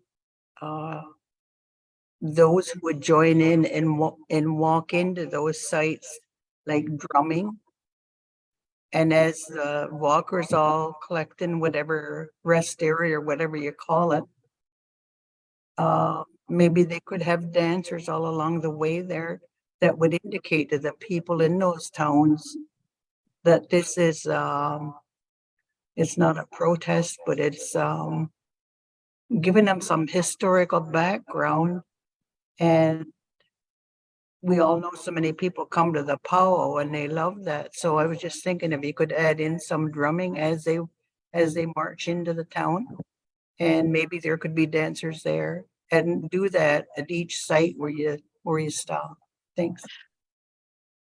Can I just respond to that a bit, Greg? Sure, go ahead. So Hazel, I'm really excited because those are exactly components that we are thinking about for those, what we're right now calling the blitzes. I love the idea of having those drummers with the walkers, and as we enter those blitz points, right? And so absolutely can incorporate that. So the idea for those blitz points is, we're talking a couple of hours where we do want to have walkers. We do want to introduce who we are as a people, share our culture, both from a contemporary and a traditional component, because we want people to also understand that, yes, we're Indigenous, yes, we're Haudenosaunee, yes, this is our traditional wear, but we live in the modern society too. We, that kind of concept. So it is in the plans. Awesome. Thank you, Tuesday. Audrey? Yeah, thanks, Greg. I had the same point as you, Greg. It's true, the Grand River has to be added. The river has to be added because the grand story just means it's a great story. Well, it's a story about the Grand River, so let's add that, please. And also your slogans, billboards, would you please send them out to council? I know I would like to look at them. And a couple of them where I found were too vague. So we could take a look at them and send you some input. That would be great. And if any councilors have any suggestions, are you willing to receive suggestions from council? Oh, yes, please. What about if there's any community member on the line right now who wants to send some suggestions? And Yeah, send them to me. Absolutely. wonderful. Yeah. Well, Yeah, thank you, Audrey. I kind of like the idea of, yes, having some traditional dancers or drummers in there. And you can even welcome people that are not from the territory to participate in either dancing, drumming, just more or less a friendship type of, anyway, but that was just my thoughts. Thank you.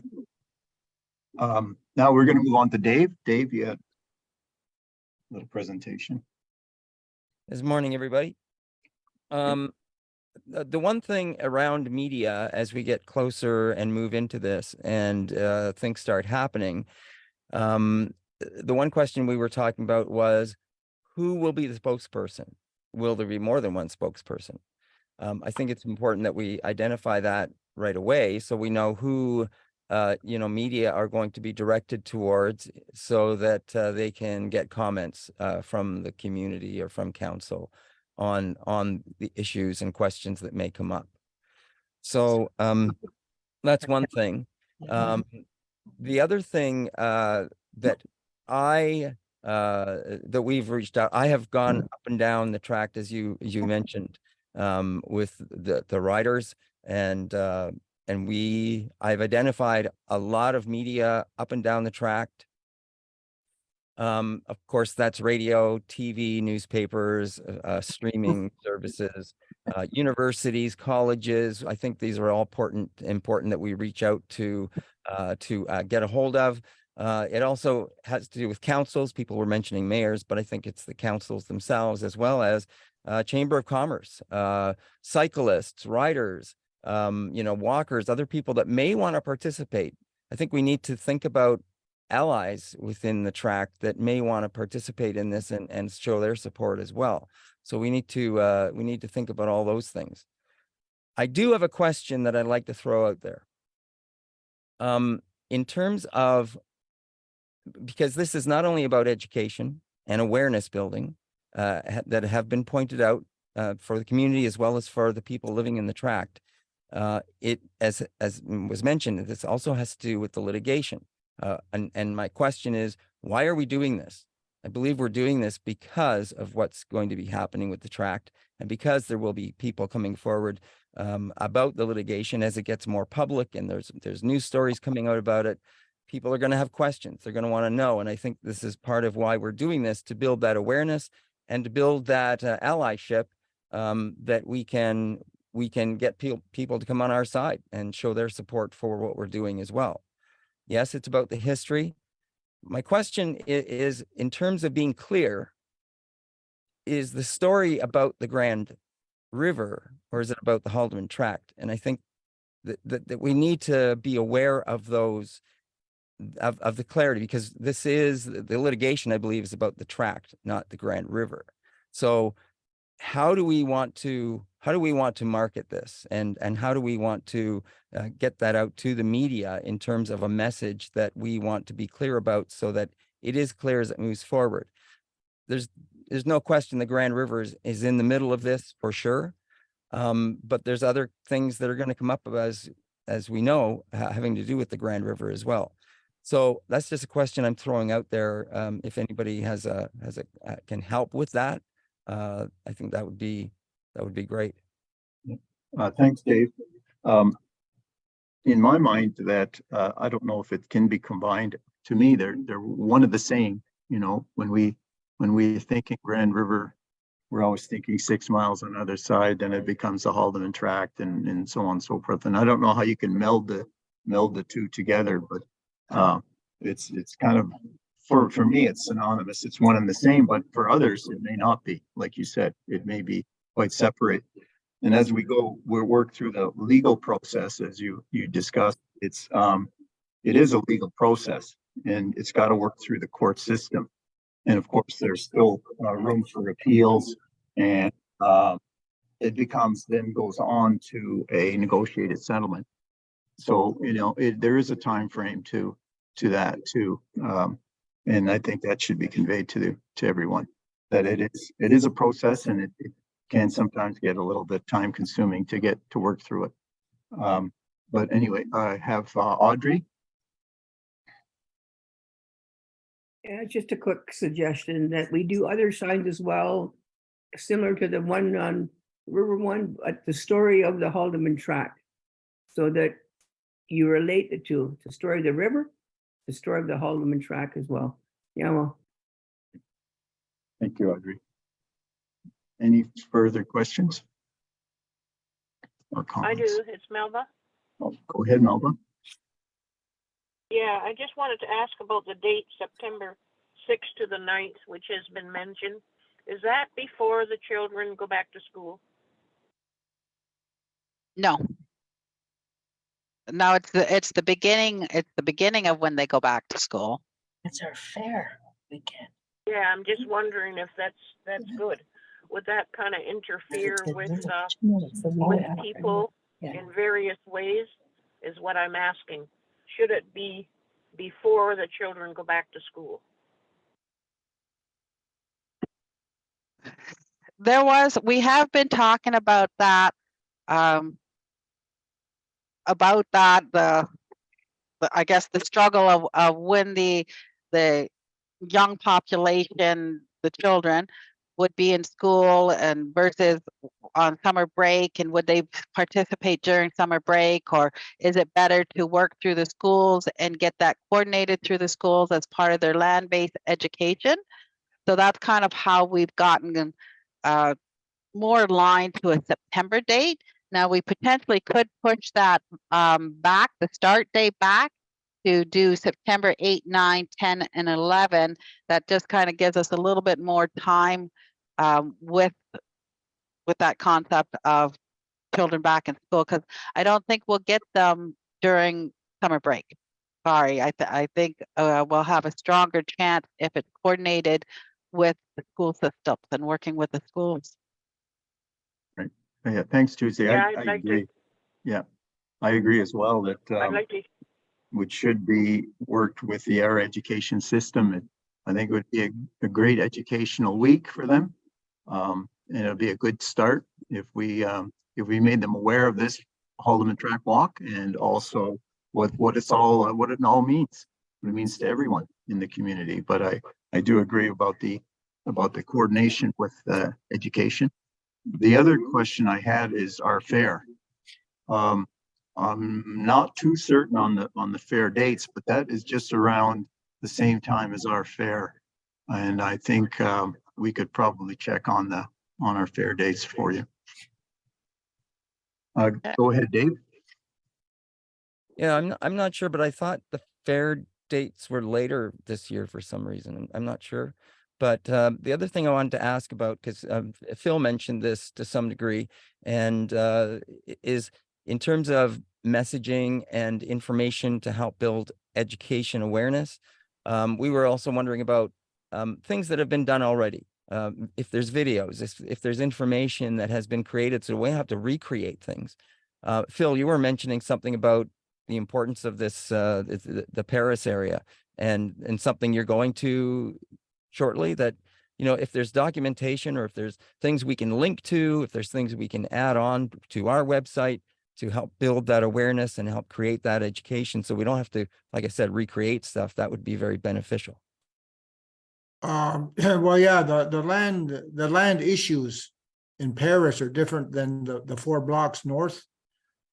So the land issues around Paris and coming down to, throughout all of Brantford, there's similar items, and as part of our consultation, accommodation and the developments going on. And as I think your counselor brought up just earlier this morning, is that you're going to get into discussing the land rights issues, our court case with the city of Brantford and Brant County, because we were quite active into that, you know, going back the last 4 or 5 years, and it's just been lost. So in the meantime, we have different leaderships, different councils, and there's no corporate memory of all this work that's gone into it. So we can pull it back together, I'm sure. Can I jump in here? So I just want to make sure that our understanding and our clarity is that this campaign is not about the land claims. This is about litigation for breach of trust and accountability. Yeah, no, it's the issues. Yeah, it's the issue. But the breach of trust is, well, I'll give you an example. The Gora Dumfries sold the land and there's not even a transaction allowing that to be sold. So it's not land claims. It's about the breach of trust of what the Crown did with our lands and our monies. That part is correct, but it still is based on the land. Yes. Great, thank you. Thanks, Phil. Any more comments or questions? Okay, moving on then, thank you. You have enough, I believe, information now Tuesday to come back to council with another presentation. Oh, there's a question from or comment from Sherry Lynn.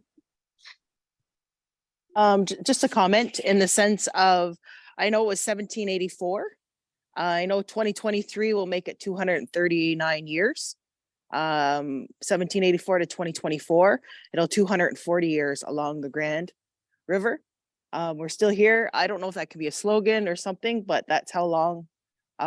Just wanted to mention that. Thank you. Great. Thanks, Sherry Lynn. Thank you, Sherry Lynn. Audrey? Yeah, so I just want to make sure that we're adding more buses Tuesday and having more people attend this. Children, just like what Melba was saying. We have to make sure that people are there who want to be there. If there are elders who are able to walk it, then it's great, but provisions have to be made and accommodations. So, and if you're going to do all these universities, et cetera, you know, that's going to fill a bus right there. So more buses, more people. Yeah. Well. Great. Thanks, Audrey. Yeah, also too, and I think you'll give us a kind of an update too, as well as with the budget as we move along. Great.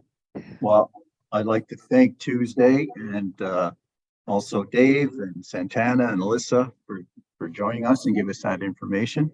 I would like to go to recommendation 6.2. I'll read it out for the community.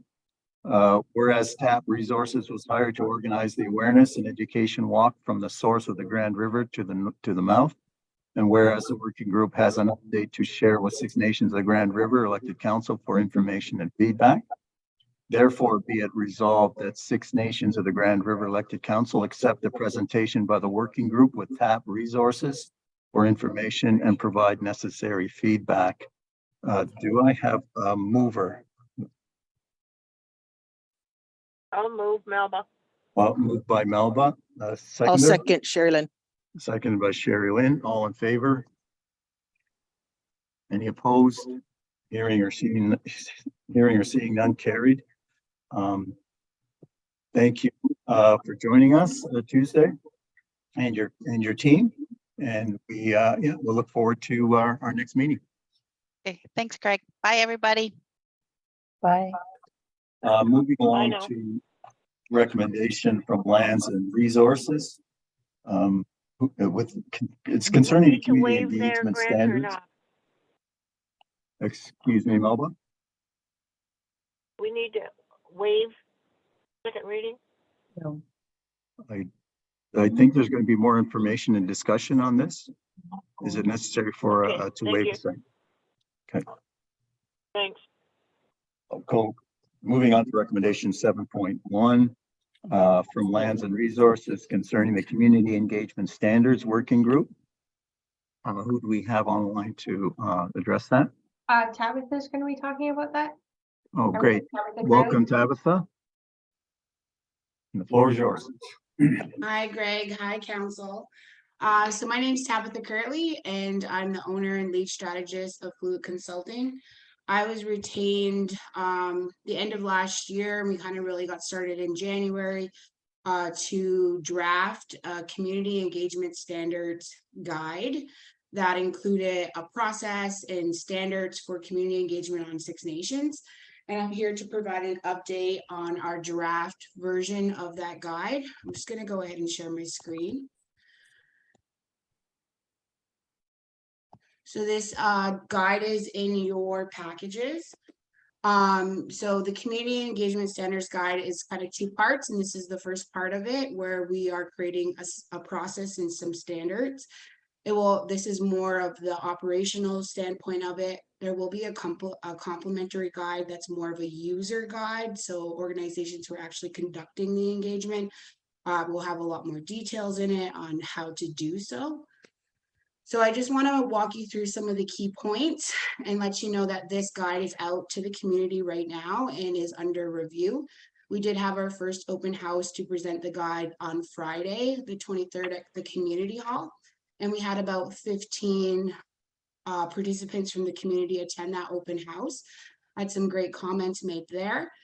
Comments can be made verbally now or online later on snfutures.ca.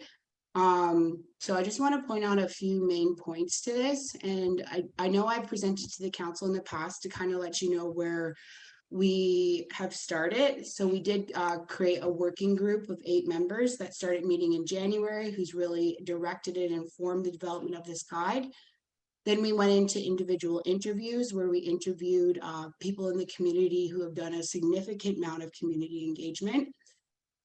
We've drafted a What We Heard report, and that's all available on the SN Futures website. So at the bottom of the SN Futures, all of our documents are under documentation. After we did the individual interviews, we held a number of focus groups with organizations who conduct community engagement in Six Nations. And we've had about 25 people participate in that part of the process. And at the same time as those focus groups, we started to release a community survey. Thus far, we've had, as of Friday, when the survey closed, we had 353 respondents. So now we're into the next phase where we launch a draft of the community engagement guide, and it's open for 1 month of commentary. And we're also seeking individuals to, hey, can you read this and provide your more in-depth insight onto the overall guide. And that's what we're asking council to do today as well. That'll be open for 1 month. Then there's a period of time that we edit the guide based on the survey results and the comments we received during the open house and open commentary period. And then we'll make a second version of the draft we'll present back to the community. Again, they'll have a month to comment on that version. And then we'll be back to elected council in September to recommend the adaptation of this standards guide for piloting for 1 year. So it's just a reminder of the summary of process that was presented the last time I was here. So some of the key points that are in the guide, questions that came up or things we've learned from interviews and focus groups is really who's this guide for. So we did consult with Ganawage as well to see kind of their 2 main points. We've done a number of gap analysis research on different municipalities that are surrounding us and looked at all of the community engagement that is public knowledge on Six Nations as well. So who this guide is for is specifically for parties that have proposed projects that either involves the use of community funds or takes place within the traditional lands of Six Nations of the Grand River. This guide is specifically for people who are trying to obtain a Six Nations council resolution and need one in order to receive internal or external funding.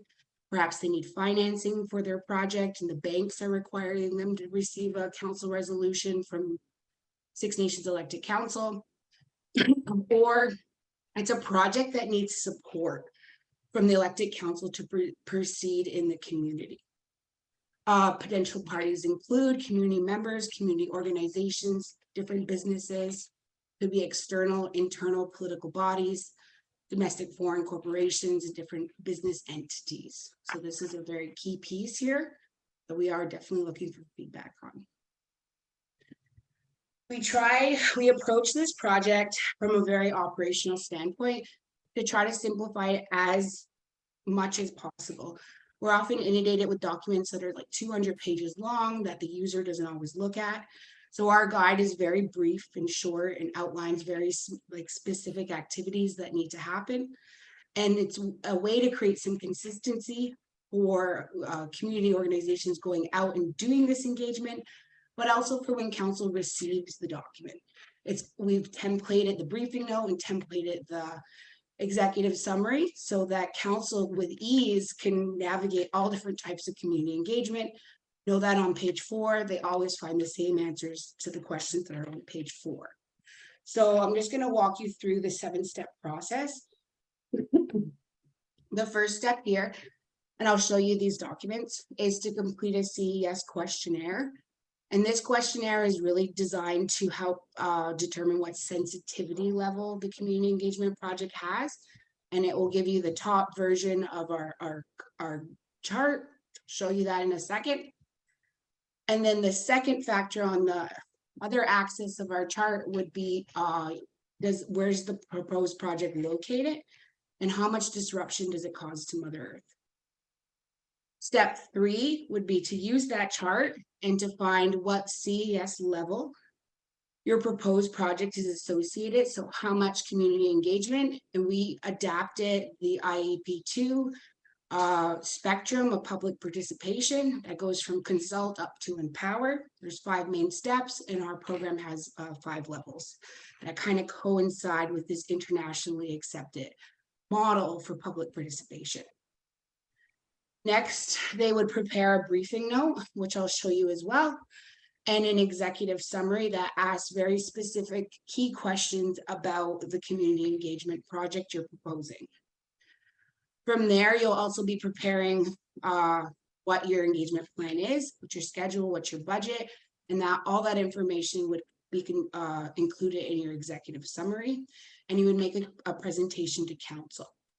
Council would then give, like, in theory, council would give that organization a band council resolution to pursue community engagement. Say, okay, go ask the community. We agree with the level that you've rated yourself at. We agree with the program that you're proposing to go seek that community engagement. Come back when you're done. Once their community engagement, they would also use number 5 here, step 5. They'll be going out to do community engagement, and they'll be using a new model that we've kind of come up with called the Good Mind Agreement to conduct community engagement. Because one of the main findings we've had in all levels of our community engagement is this idea of lateral violence and toxic environments that community engagement can create. So we've decided to come up with this Good Minds Agreement template that outlines the rights and responsibilities of an individual, of the organization conducting the community engagement, and of the political bodies who are receiving that information from the public. So this is a way to try to combat that lateral violence, to try to raise the voice of the silent majority, and to really provide that positive environment for community engagement. After your community engagement is done, you would go to step 6, which is completing a summary of your community engagement program, and then going back to elected council with a briefing note, a summary of your community engagement, and a recommendation to proceed with your project. Based on step 7 is you would either proceed with the support from elected council or pursue further recommendations that elected council says at that time. The idea of this is to create some kind of predictability that if an organization is to go through all the levels that they're required to do, that they have a fair amount of certainty that they would receive the council resolution. So I'm going to walk you through these main documents, that go along with these 7 steps. And then this is just a quick summary of the IEP2 public participation spectrum. It goes in form and tells you what you're going to do to provide the community with transparent information, increase understanding of the proposed project. What you promise to the community will keep you informed on proposed projects. As it increases down this axis here, Empower is much a higher standard for community engagement, and requires, like for example, the promise to the community is we will implement what the community decides. So this could very well be like referendums down in the Empower stage. I'm just gonna fly through the guide part and get you down to the tools. So, and the guide recommends different, like there's still some placeholders in there, but recommends that, you know, it's be stored in one central place, some department of elected council, because another thing we heard a lot in engagement is people participate in engagement, but they can't always find their results. They made a thought that health did the engagement, but really it was social services, and then they're not able to locate the engagement later on. So one of the recommendations will be coming back to council will likely be a centralized spot, kind of listed in the document, and I encourage you guys to read and comment back on that. It seems to go to Six Nations lead.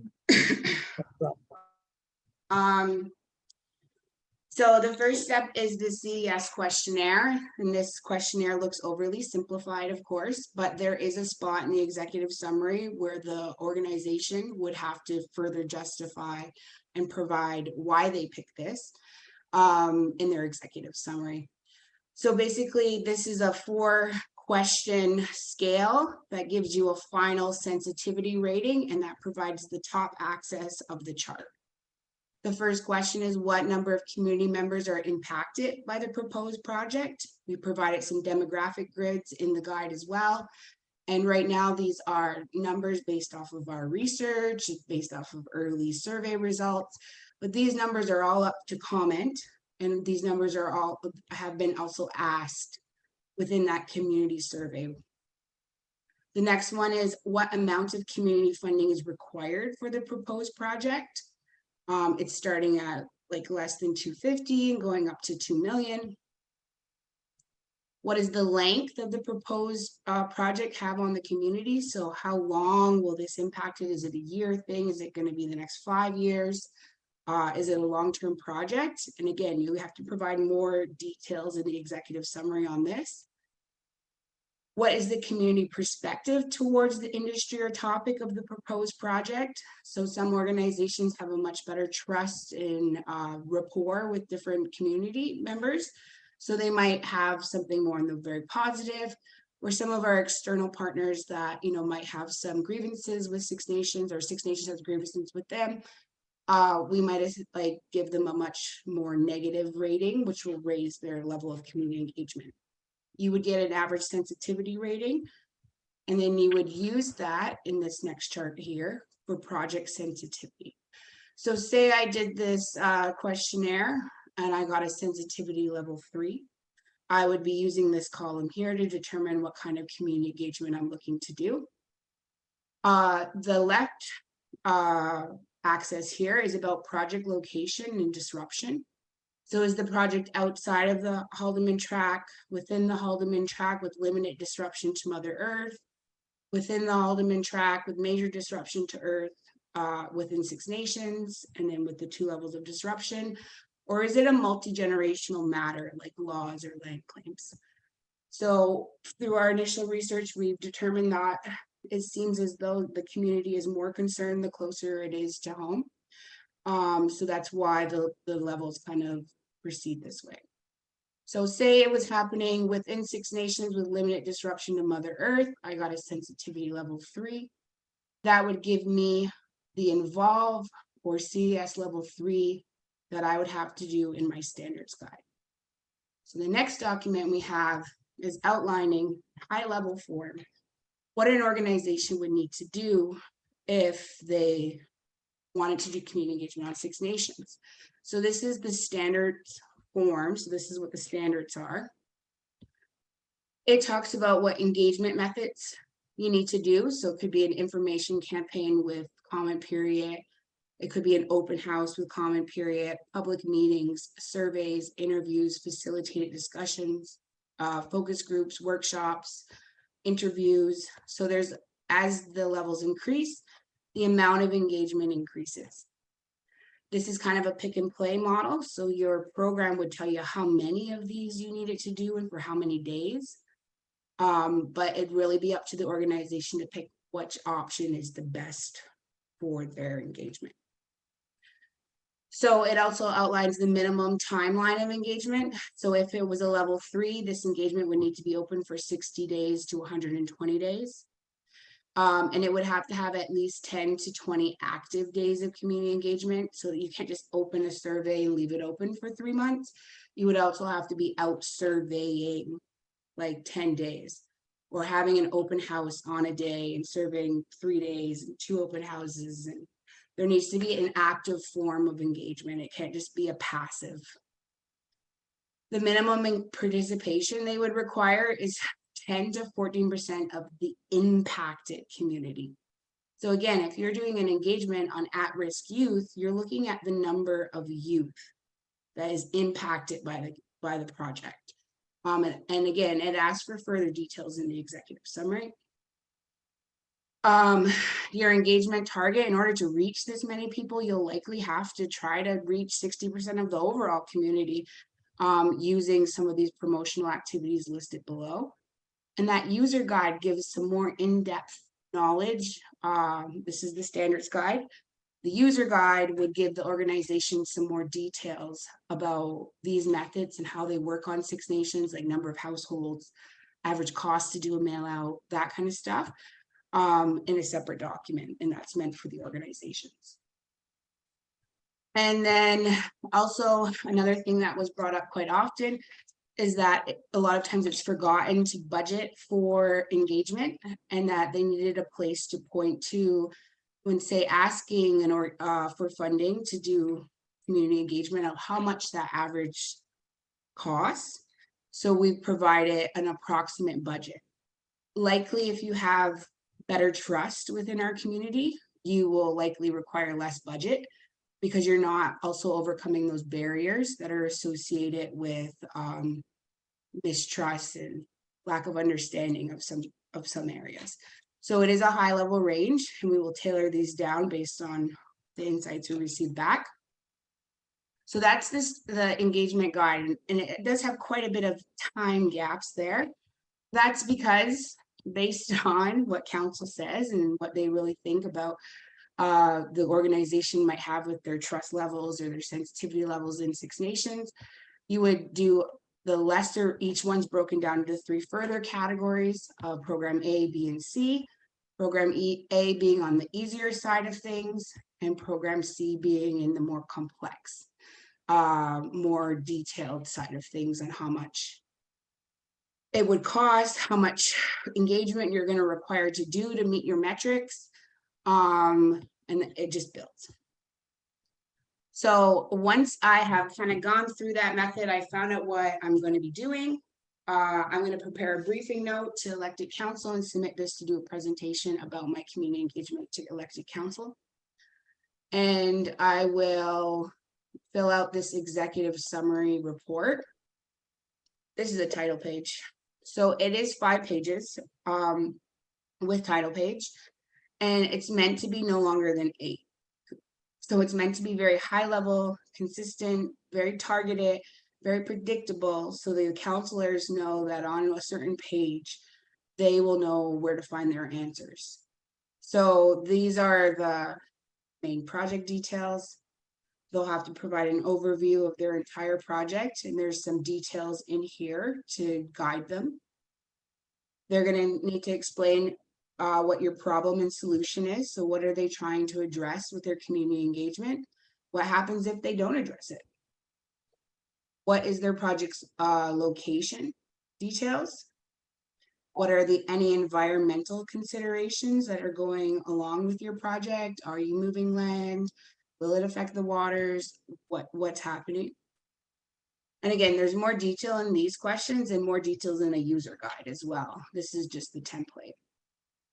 And then that project sensitivity questionnaire is on this page. It has 4 categories: impact to community members, community funding, length of impact, and community perspective. This is where they would provide more details on how they got the number of why they gave themselves that rating and the sensitivity. The next page is really asking, what are the decisions to be made?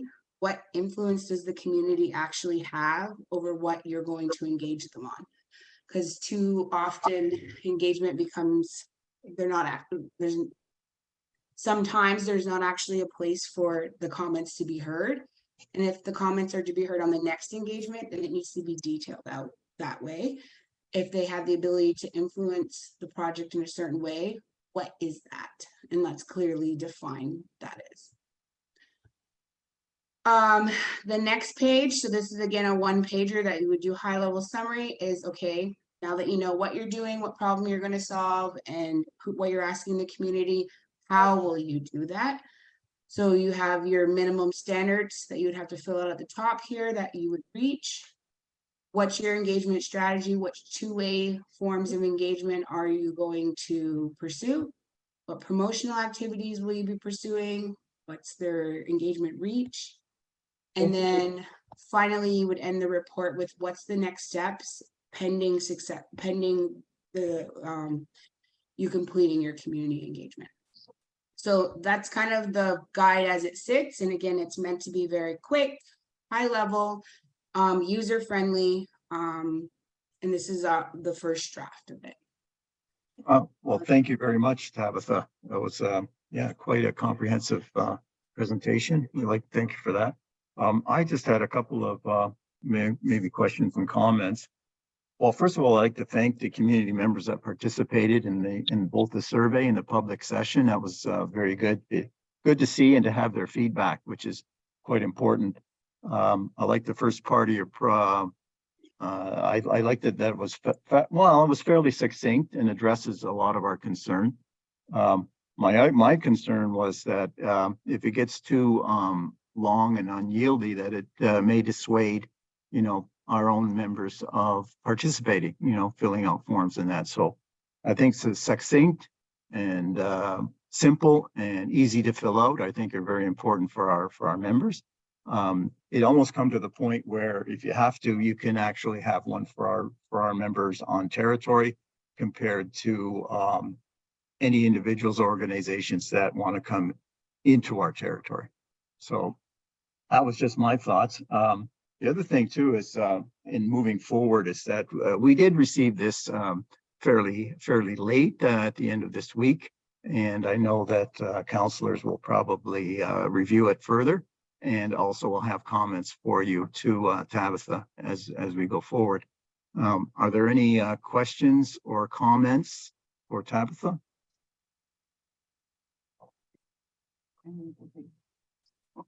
No. And well, thank you very much. I'd like to move on to the just to the recommendation 7.1, and I'll read it for the community.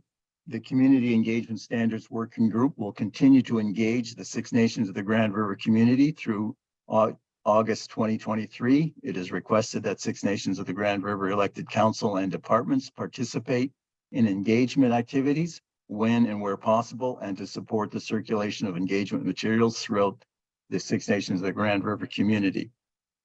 Now, therefore, be it resolved that Six Nations of the Grand River elected council accept this presentation as information. Could I have a mover for that? Audrey, and a seconder?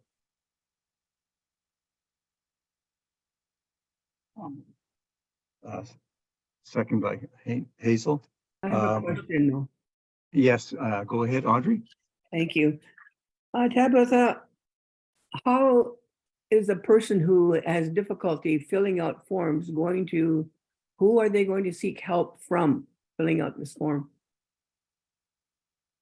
So that's definitely a concern that's been raised for especially smaller interest groups like grassroots organizations. One of our so part of the project is to create the standards draft and form, but also to recommend to elected council on its implementation. When we talk to some of the other local municipalities, a lot of this is centralized and streamlined through one department. So we would like, I believe the CS working group would like to recommend that this same kind of process would go through as well. That it may be centralized under one of the branches of Six Nations Elected Council administration. And that some organizations have dedicated people to do community engagement and some organizations don't. So they would be able to seek the feedback from this one centralized department of elected council, and we would recommend budget for them for the pilot period. We would recommend some staff for them, some programs, because again, a big part of the feedback we received is there's no centralized place to store community engagement. Right now, the CAP team and Six Nations DevCorp uses snfuture.ca, which is where our engagement is currently being stored. But engagements that are done by different universities, project proponents, departments of elected council, they're not stored anywhere particularly. So it's very difficult to maneuver and find the information. So ideally, we would like that process to be stored through one central body, and then also that central body be able to assist community organizations who are looking to conduct community engagement, some of the practices, walk them through user guide, and allow them to be successful from the onset doing the community engagement. So our community is receiving better information. So could I have a follow-up, Greg?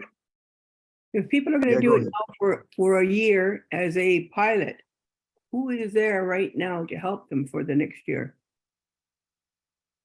Is your CES group? No, not currently. So how my scope of work on the RFP I've been on was to take to the engagement and recommend it to elected council for piloting with recommendations on how to implement. So at this time, no. There's nobody. Thank you, Audrey. I think also Tabitha, that maybe you can think that through as well and maybe have some recommendations about, because I know for a fact that our First Nations members will probably need help to navigate through the process, and that it'll hopefully move the process along faster for them. And then, like I said, during the pilot project, you'll find that out. But again, I think it's important that we have either navigators or people in the department that can help. Anyway, any further questions? And our organization would be happy to offer that assistance if that's what the council desires. Great. Well, thank you very much, Tabitha. So we have a mover, Audrey, and a seconder, Hazel, for accepting the Community Engagement Standards Working Group report as information. All in favor?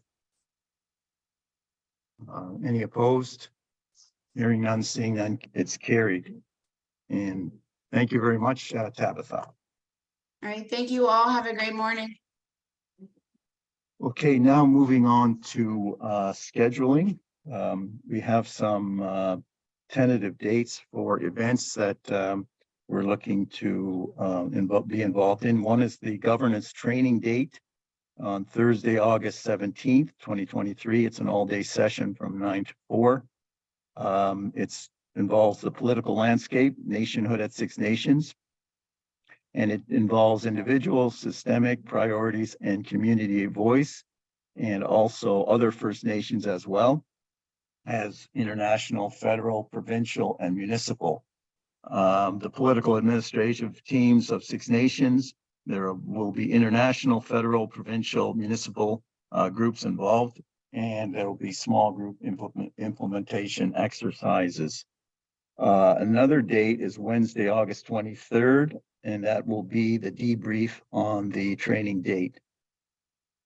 The other scheduling involves the Assembly of First Nations General Assembly, July 11th to the 13th, 2023. And that recommendation.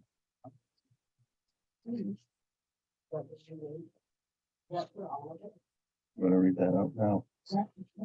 Yep, that the Six Nations of the Grand River elected council appoint delegates to attend the Assembly of First Nations Annual General Assembly from the 11th to the 13th, with dialogue sessions taking place on July 10th to the 2023 in Halifax, Nova Scotia. Do we have any councillors that are willing to attend?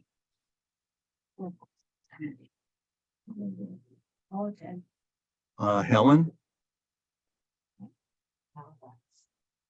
It's in Halifax for the AGA. Are there any other councillors interested in traveling to Halifax for the Assembly of First Nations Annual General Assembly? For those of you that may be interested later, we'll make note. And just one reminder for our council summer break, will be 1 week, July 31st to August 4th. And the second week will be from August 28th. This is the September 5th. And there will be no meetings scheduled during that time or during those 2 weeks. Over in the shape here.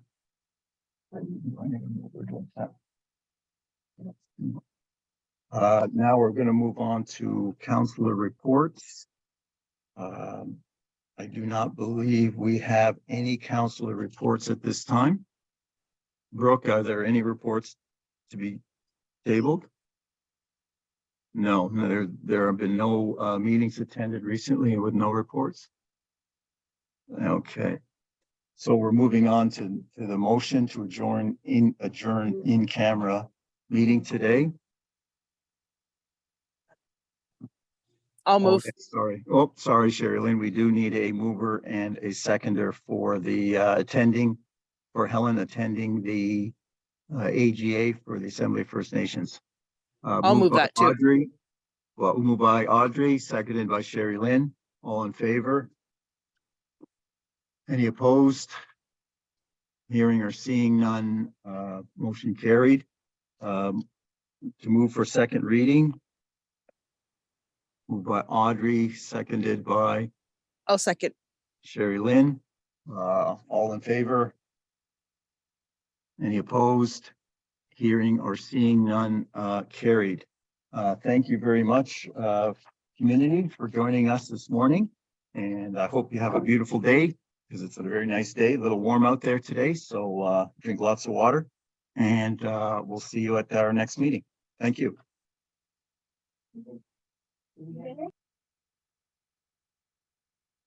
You have a couple minutes break, Yes, Audrey? couple minutes break.